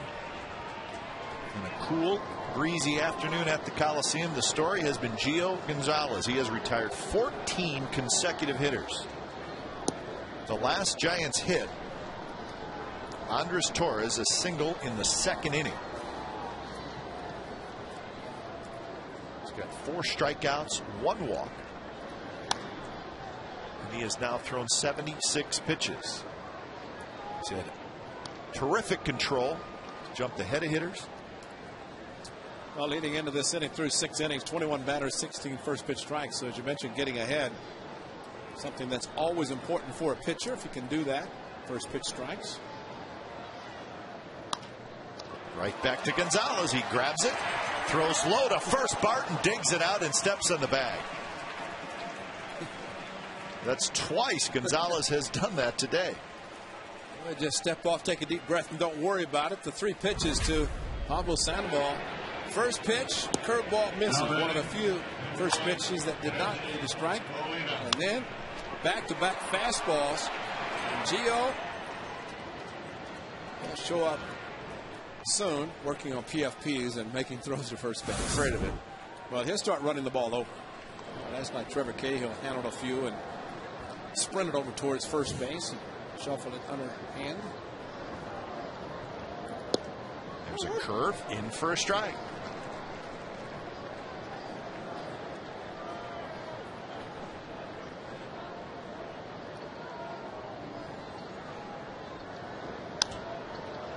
fly ball, right field. Sweeney into foul territory, and he makes the catch. 2 outs. Great positioning by Ryan Sweeney in right field. We'll in a little bit late on the swing. Ball drifting into foul territory. Watch how he gets close. Knows he's getting close to the guard to get out of the way of the chair. And there he is to make the catch right in front of the rail in foul territory. There's that throwback jersey the A's will be wearing on the 26th against the Pirates. There it is. The gold. The solid gold. Great backdrop there. Gonna get my Fosse jersey out. First pitch to Huff. Curveball in for a strike. There it is. He'll be here. The glove, got the jersey. Solid gold against the Pirates. 26. Well, as much fun as it's going to be to see the A's uniforms, it'll be fun to see the Pirates too, because I understand they're pulling out the 70s uni as well, and that was. I don't even know how to describe the Pirates' array of uniforms in the 70s. They had about 20 different combinations, and none of them were good. They won. They did win. You're right. In effect, that uniform was the we are family. That will be June the 26th when the Pirates visit the Coliseum. Game time has been changed to 7:05 for the first pitch. It is they turn back the clock. The Athletics and Pirates. Popped up. And Gonzalez is going to have another 3-up, 3-down inning. Pennington, he's got it. Side retired. 17 in a row retired by Gio Gonzalez. 7th inning stretch. 1-0 A's.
Or retransmitted in any form, and the accounts and descriptions of this game may not be disseminated without the express written consent of Athletics Investment Group, LLC.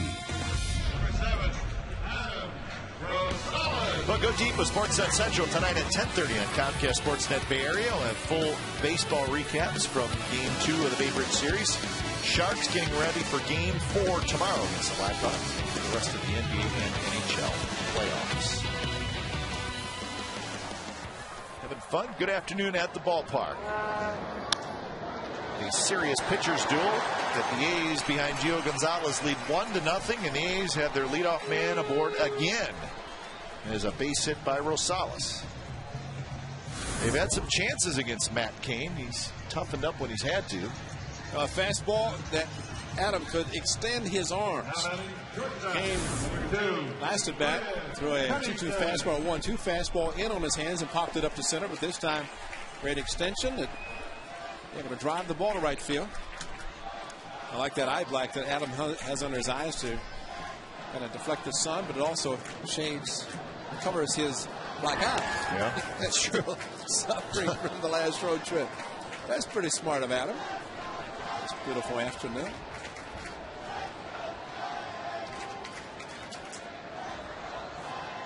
Imagine those A's fans saying, "Let's go Giants." What do they think? Yeah.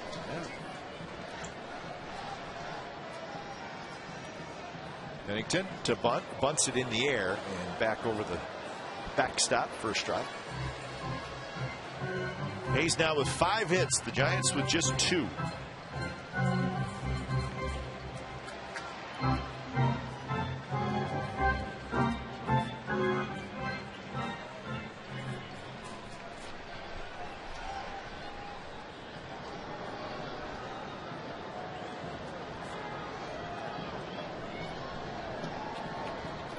Quick throw to first. No surprise, both bullpens are quiet.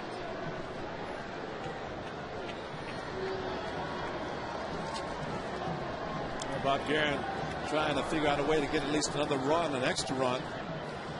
Great opportunity last inning.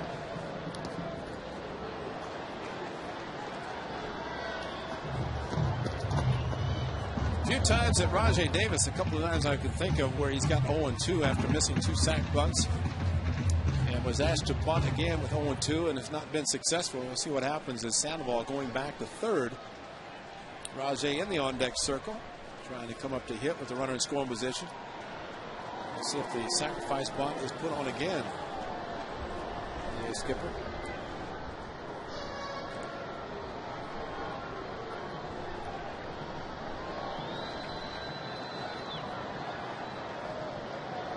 Not bunting, instead he lines it foul down the right field line.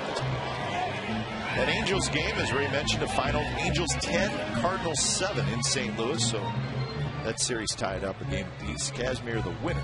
He was now 3-4. Napoli homered for the Angels. Matt Holliday hit his 5th home run for St. Louis. So the Angels with their win 21-24. So we're still 3 games under the 500 mark.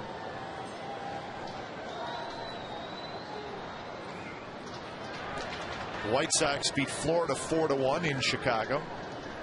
Floyd, the winner, jinxed the save. Rios hit his 8th home run, and he had 3 RBIs. Alex Rios is having a good year for the White Sox. They were hoping that that would happen when they picked up that huge contract from the Blue Jays, but he's had a good year so far. Rockies leading the Royals 1-0 in the 6th inning, and Minnesota leading Milwaukee 4-1 in the 5th. Gio pitching great. Yes, he is. Been outstanding.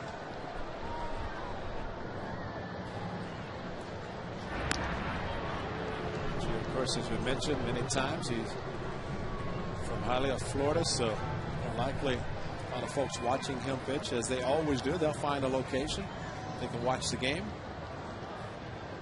And Gio always has Motown music on in the clubhouse when it comes to get ready for the game. Pitcher selection.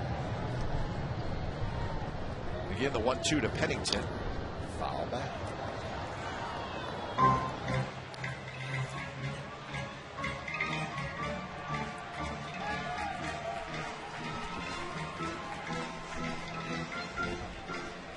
A's have stranded 5 through the first 6 innings. Vendors are busy today. Yeah. A lot of things going on with a sellout crowd. 35,067. It's a beautiful afternoon.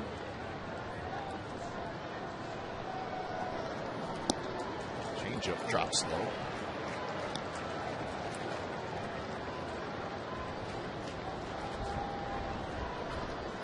.95 pitches now for Matt Cain.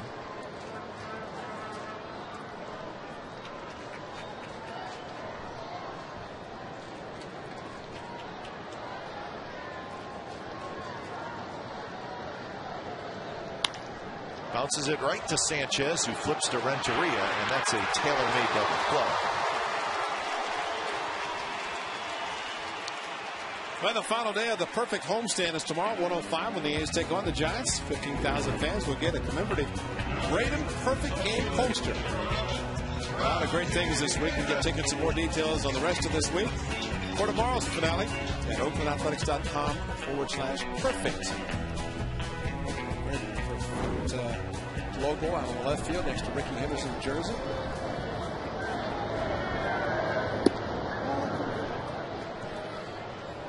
2 outs for Rajay Davis.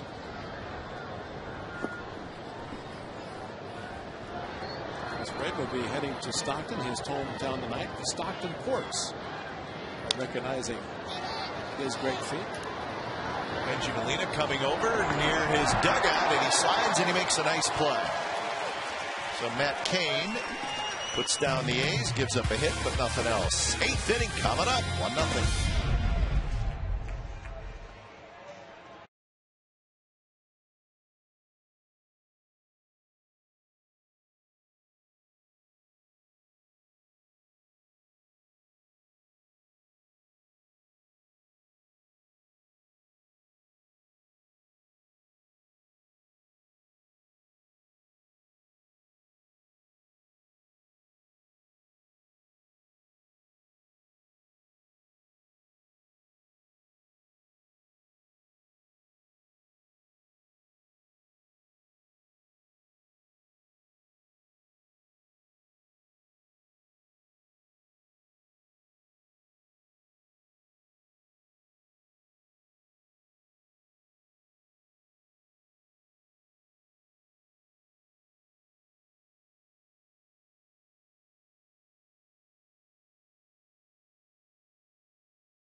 Move from second to third, and right over the top.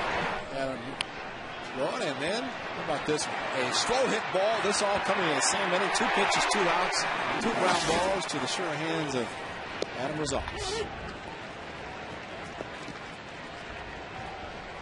Playing third base, Rosales. Gonzalez, a first pitch strike to Andres Torres. How about that? He's into the 8th inning for the first time in his career. He's thrown 85 pitches, so he's got some stuff left in that arm, I believe. 7 innings his last start, and also against Cleveland. Zig and Bailey get loose last year. 1 game against Seattle. 7 innings. So you're right. This is a special time for him. And I always think back to what Dallas Braden said when he went out for the perfect game in the 9th inning. So this is what it's like. Yeah. The other folks yelling, standing, cheering.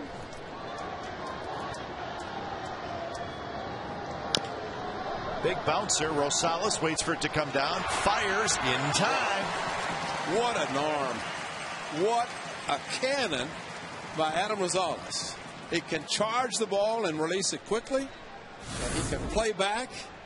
Take this one in a high hop, knowing the guy has speed, and right over the top with a bullet. And not that close. Not that close, exactly right. You know, he's going to see some play in the outfield, I think. Because he is a very talented, versatile player. He has that kind of an arm. You know he could do well in the outfield also. Curveball to Downs is low. 18 in a row retired by Gio Gonzalez.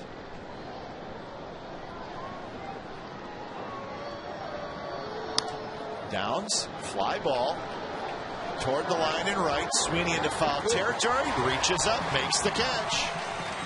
2 outs. Gio's making it look too easy. Well, he went after the ball, Sweeney in right field, and he almost overran the ball as the gust of wind took it back almost into fair territory. It was caught in foul, but watch as he goes after the ball, running over hard. Watch him have to reach back for it right there. Whoa. Sometimes the speed is too much. So we're going to get a pinch hitter for Bowker. It's going to be Juan Uribe. Uribe came out of the game last night, and I think Bruce Bochy may be thinking he may not be able to run, but he does have home run power. Yes, he does. And he'll be sitting heater first pitch. Yep. He gets a curveball that bounces low.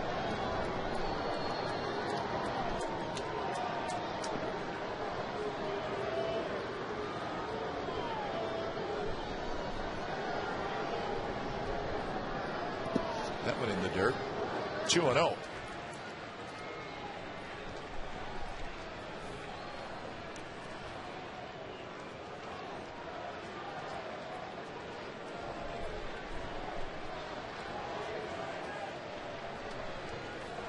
Down to Andrew Bailey now. Van Zingler has sat down. Strike on the outside corner. 2-1. When you keep your pitch count down, you got gas left in the tank, and that was 92 miles an hour for pitch number 92. Swing and a miss on a fastball. 2-2. And this is with the hitter knowing he's going to get a fastball after 2 curves missed, and he is going for the downs.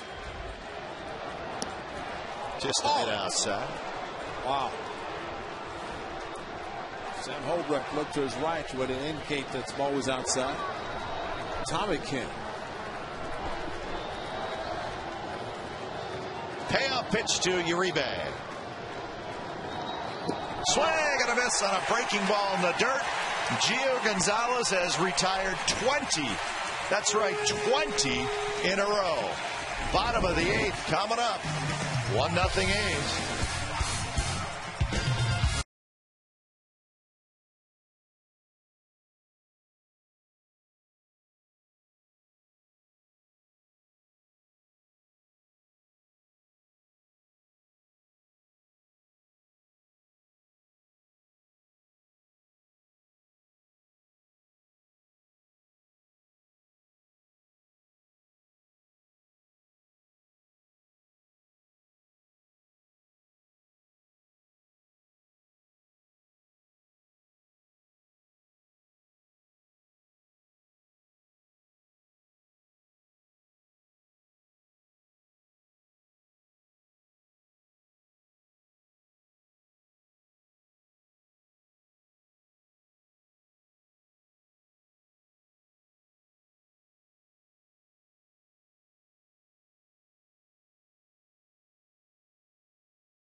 Play in the game. He's had a runner on first, nobody out, an error by Aubrey Huff. Put 2 on a nobody out, then a sacrifice bunt, followed by that sacrifice fly by Coco Crisp. And that right there, folks, is the only run in the game so far. Unbelievable performance by Gio Gonzalez. He has retired 20 in a row. Last hit for the Giants was in the 2nd inning. So 0-2-1 for San Francisco, 1-5-0 for the Athletics, and that 1 run unearned. He's not heading to breathing room. Matt Cain pitching out of the stretch. Start this inning. I wonder if he knows it or he just feels more comfortable because he's pitched out of the stretch the last 1, 2, 3, 4, 5, 6, 7 innings. He's been out of the stretch the whole game. Well, the A's have had their leadoff hitter on a lot. But Cain has been able to work his way out of a few jams. He is now at 100 pitches. Schierholtz is now on right. Torres goes to left. Bowker's out of the game. 2-0 to Coco Crisp. 0 for 2, a couple of ground outs, and the big sacrifice fly. There's a strike, 2-1. Well, if you're thinking Gio, the 9th inning, last start, 104 pitches in 7 innings. He's at 95 now.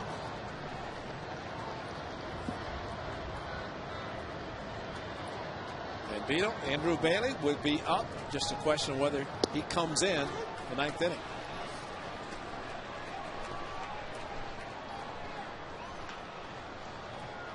I know what he wants to do. We all do. Get that first one out of the way. That's right. First career complete game and shutout, hopefully.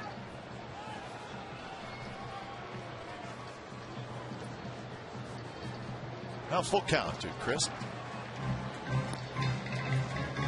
It'll be the top of the Giants lineup in the 9th inning. Rowan, Renteria, Sanchez, and after Sanchez, it would be Sandoval. Left-hander Affelt starts to throw for the Giants down in the right field bullpen.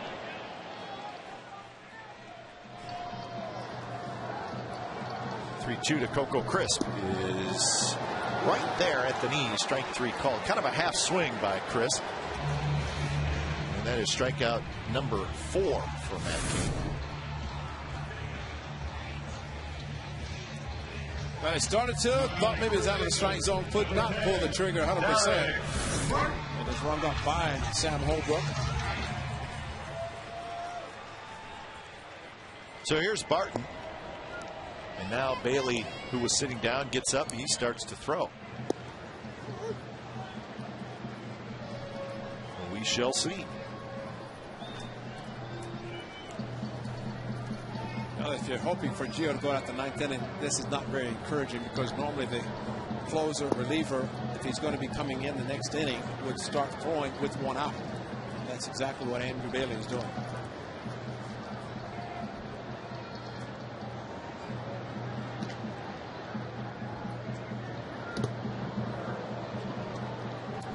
Two and 1 now to Barton. Again, make sure you join us tomorrow afternoon, 12:30 A's pregame live, 1 o'clock the ball game. Sheets and Sanchez. It's a chance to be another good pitching matchup. Sheets the righty, Sanchez the lefty.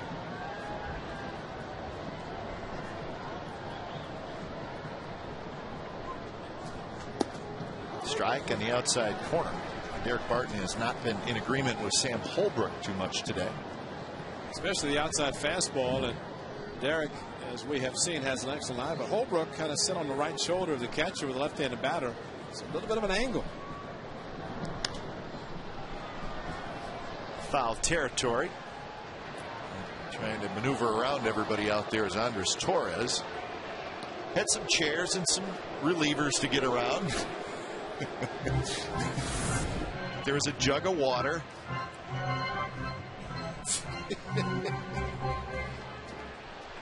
Vin Mazzaro, who's not used to being down there. What are you doing? Vin's like, well, what am I supposed to do? Probably used to being in a bullpen that's out of play.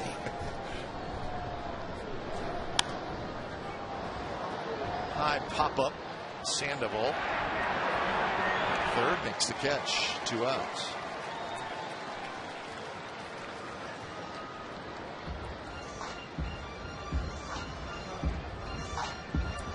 Now batting, right fielders. So that'll bring up Ryan Sweeney.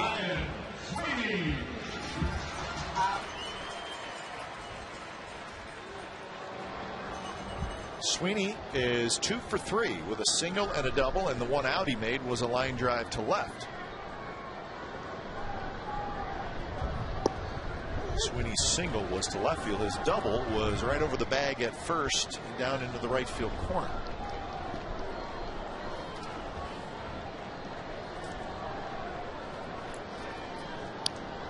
Pop foul back. So Matt Cain now 112 pitches. He's a big workhorse, so that's not ridiculous for him. He's pitched extremely well. But Gio Gonzalez just a bit better.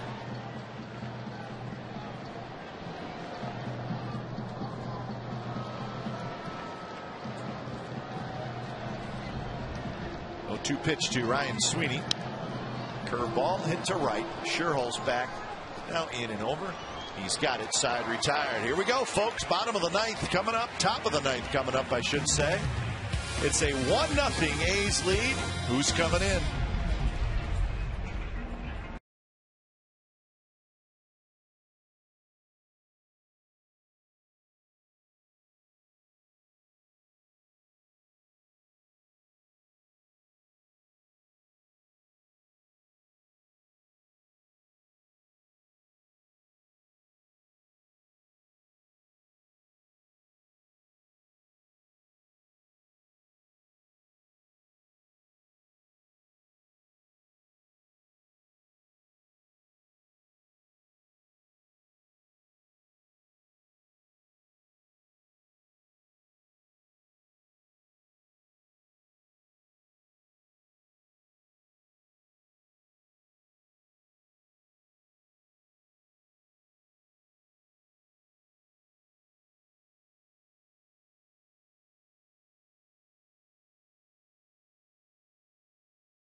A sacrifice fly and a scoreless game. He hit the ball in the air deep enough for Adam Rosales to score. He was hit by a pitch. Angelina tried to block him off the plate. Coco Crisp, his third run driven in and just 2 games back from the disabled list. Number 33, Aaron Rowan. And Sheets congratulating that man, Gio Gonzalez. 95 pitches, retired in the last 20. And he gets to sit and watch Andrew Bailey trying to close it out. When it's time for a change, think Speedy Oil Change and Tune-Up, your oil change tune-up and smog expert. So Bailey in to try to save it for Gio Gonzalez. Top of the order for the Giants, Aaron Rowan takes a fastball on the outside corner for a strike.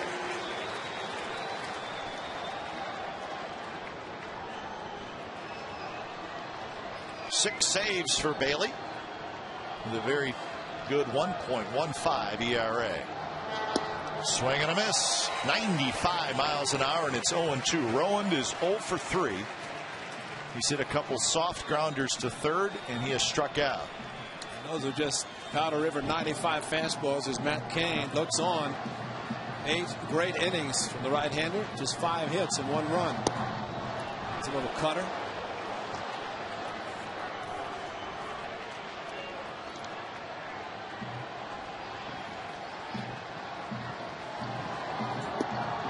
Breaking ball spins inside to Rowan to even up the count at 2-2. Renteria is on deck.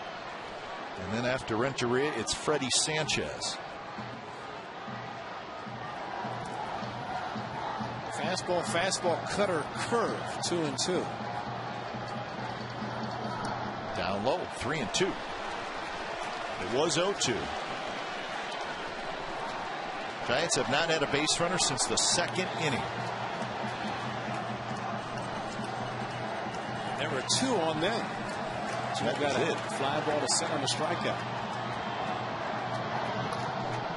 Fastball Rowan had a pretty good swing and fouled it straight back. It's the same 95 that just want to miss 0-1, but the difference, Wilson gets loose just in case. The difference for Andrew Bailey and Rowan, the 3-2 fastball, he had a pretty good cut because he knew it was coming. Now you can also go to the cutter or just the straight Powder River fastball. Pitch is hit high, left center. Playable for Coco Crisp, who's fighting that sun a little bit, but he's got it. And that's the first out here in the ninth. That's a big one. Because anytime the count goes from 0-2 to 3-2, it starts to change back into the hitter's favor. Andrew Bailey with a good fastball. Aaron Rowan no doubt upset that he let one get away.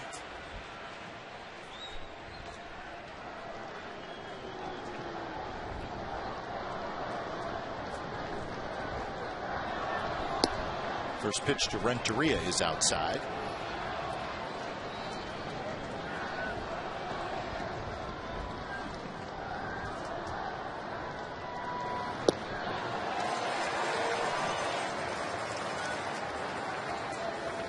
So 1-1 to Renteria, who is 0 for 3.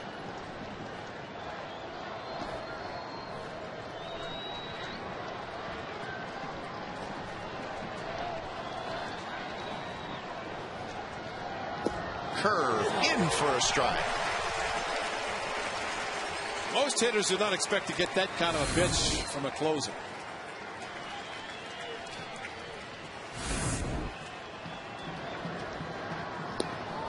Oh, just off the plate. Wow. How are those missing?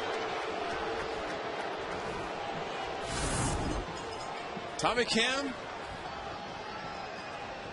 Suzuki didn't have to move much.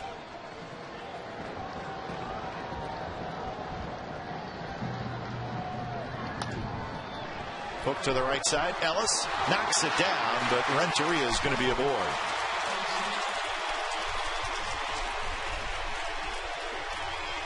So a base hit, and that breaks the stretch of 21 consecutive Giants hitters retired. Well, a fastball just enough to the right side out of the reach of Mark Ellis. Good angle. Got it, though. Unfortunately, heel of the glove. Could not come up with it. So that's the third hit for San Francisco today. And here's Sanchez with Pablo Sandoval in the on-deck circle. A's looking for a ground ball. Wrap it up with a double play. The first pitch, slider, swing, and a miss. Sanchez not close.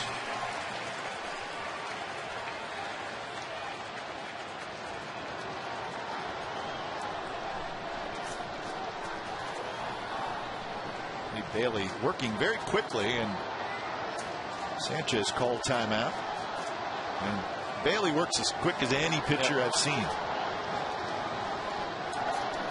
Swing and a miss. 0-2. He's the exact opposite from Jonathan Papelbon. Yeah. Right over the top, little cutter again. This one more in the strike zone, kind of a front door cutter. Swing and a miss. He struck Sanchez out on 3 pitches.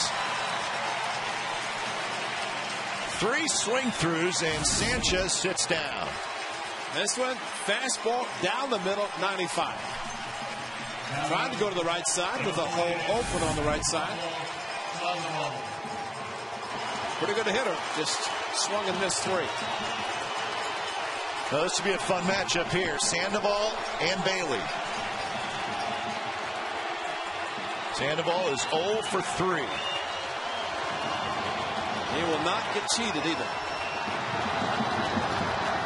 First pitch, swing and a miss, right by Sandoval at 95.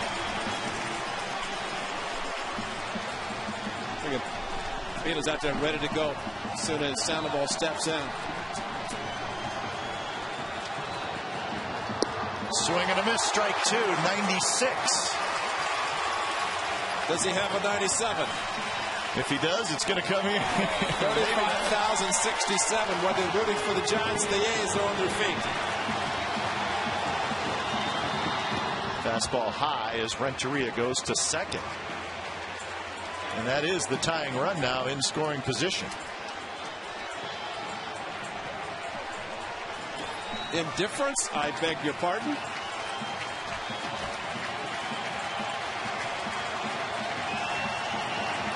One, 2. Just off the plate, 2-2. Wow. But if it has been just off the plate, Sam Holbrook has not given any of it. Kurt Suzuki hardly moved. That could have been called for strike 3.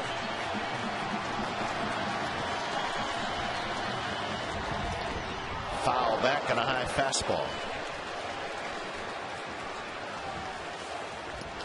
He's almost in a position now that he's going to stay with the heater. That's all he has thrown. Sandoval.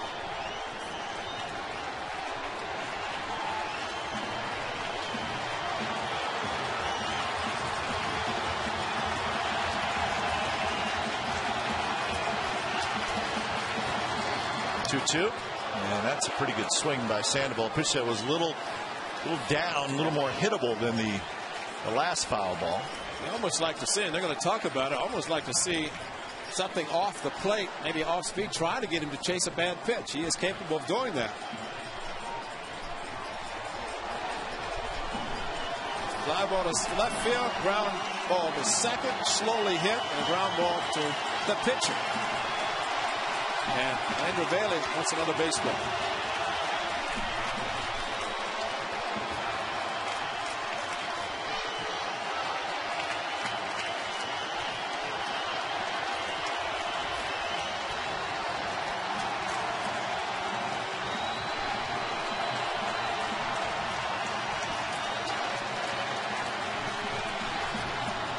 High fastball now, full count. On deck, Benji Molina. You do not have to give in to Sandoval. Of course, giving in is a fastball, but that's what Andrew Bailey throws best. If you drop the hook, you fool everybody.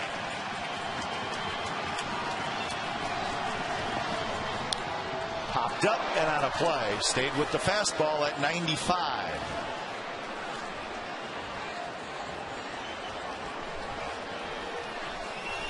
Suzuki kind of brushing the dirt behind home plate, wondering should he call something other than the fastball.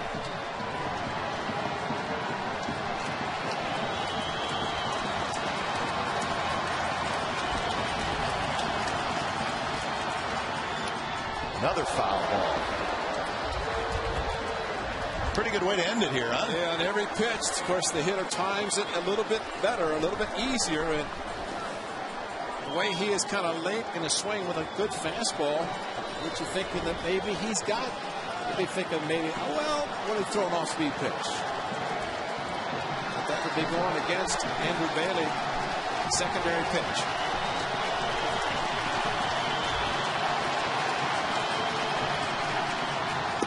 High, he walked him. Well, the pitch sequence to Pablo Sandoval, the Panda, it took 10 pitches, and Andrew Bailey started out ahead, 0-2. First pitch fastball at 95, strike one. Number 2, 96. Then high fastball, try to get him to chase. Low fastball just off the corner. This one a foul ball. He would foul off 4 with 2 strikes. Take the count to 3-2. He's going to foul off a couple more.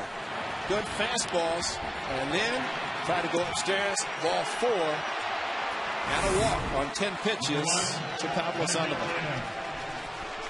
So here's Benji Molina. So you go from one aggressive hitter to another. Sandoval to Molina.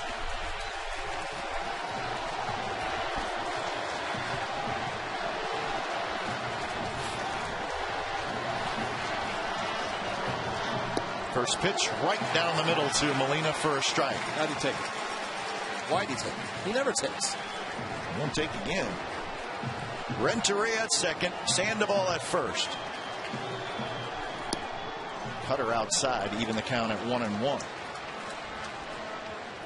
27 pitches in the inning for Bailey. He has Monday off. Think about it on the flight to Baltimore. Swing and a miss, strike 2. 1-2. Staying pretty consistent with a 95-mile-an-hour fastball right down the middle.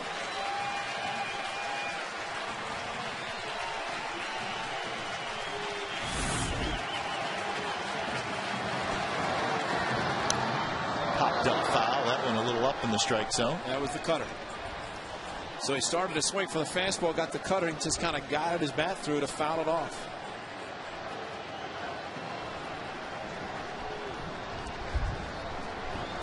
Ryan Sweeney shallow in right field in case Benji tries to punch a ball that direction. And he does do that.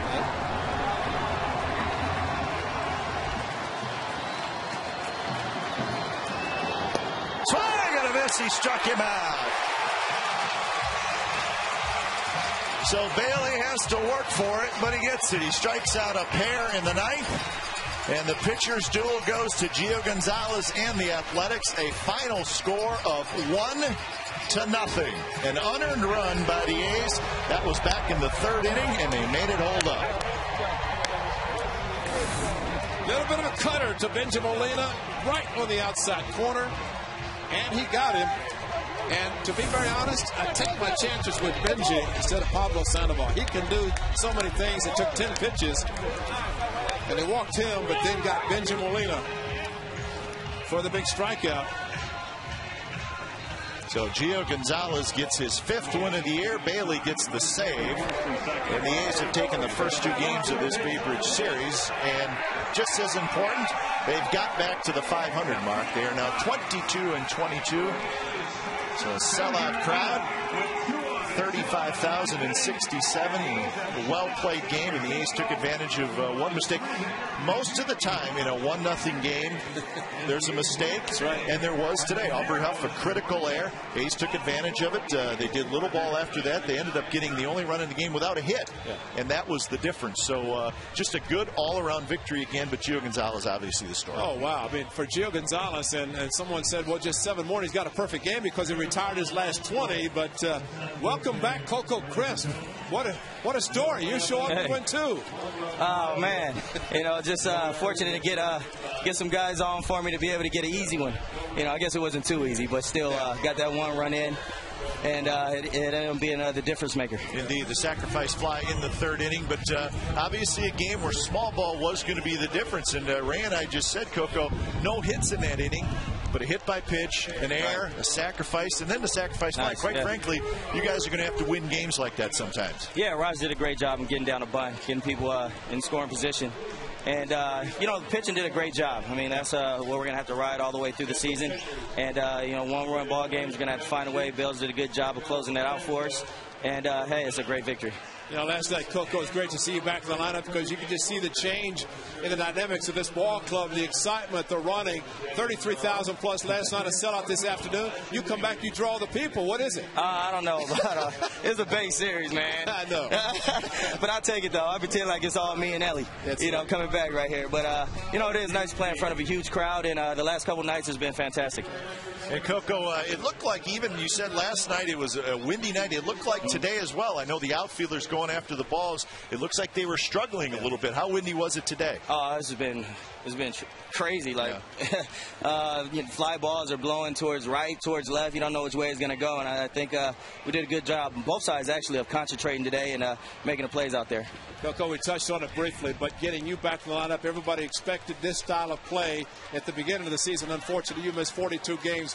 But you coming back and Ellie coming back, you got Suzuki back, you got the speed up and down the lineup. How much do you see the excitement and the manufacturing runs with the speed you guys have, in addition to pitching the defense? That no doubt's going to be here. Yeah, I think that was our plan coming out of spring training, is to kind of play similar style ball that the Angels use. Right. Use the speed, small ball, try to manufacture as many runs as we possibly can to just score a couple runs for the pitching staff. And, you know, it worked today. And hopefully we can continue playing this small ball and executing. Indeed. 1 was enough. Thanks, Coco. We appreciate it. All right, guys. So 1-0 games are always great. And, boy, it just comes down to the little execution. But having Coco Crisp back, it makes such a big difference. He's so good in the outfield, but he's a real professional hitter. And you've seen it the last 2 nights. When he needs a certain situation, needs a sacrifice fly, he knows how to handle the bat. He knows what to do. Well, there's no doubt, and you mentioned the outfield defense. When you have 3 center fielders playing in the outfield, the balls that you think as a hitter going to drop in, all of a sudden you got the speed catching up. It's so frustrating to a hitter, but so great for a pitcher. Last night it was Trevor Cahill with the ground ball outs. This afternoon, Gio, a few more fly ball outs, pitching a great game, retiring the last 20 he faced. But when you have the kind of defense the A's have, the pitching, manufacturing runs, it's the formula that everybody talked about coming into this season. With the guys getting back healthy, back to 500 right now. Now they're going to just try to continue to get above the 500 mark and stay there and make it a competitive division, which is probably going to be. So Gio Gonzalez, 8 shutout innings. He gets the win. Bailey gets the save. Sellout crowd. Well, most of them go home happy, but it was a great game. 1-0, your final A's win it. A's post-game live is set to start right now.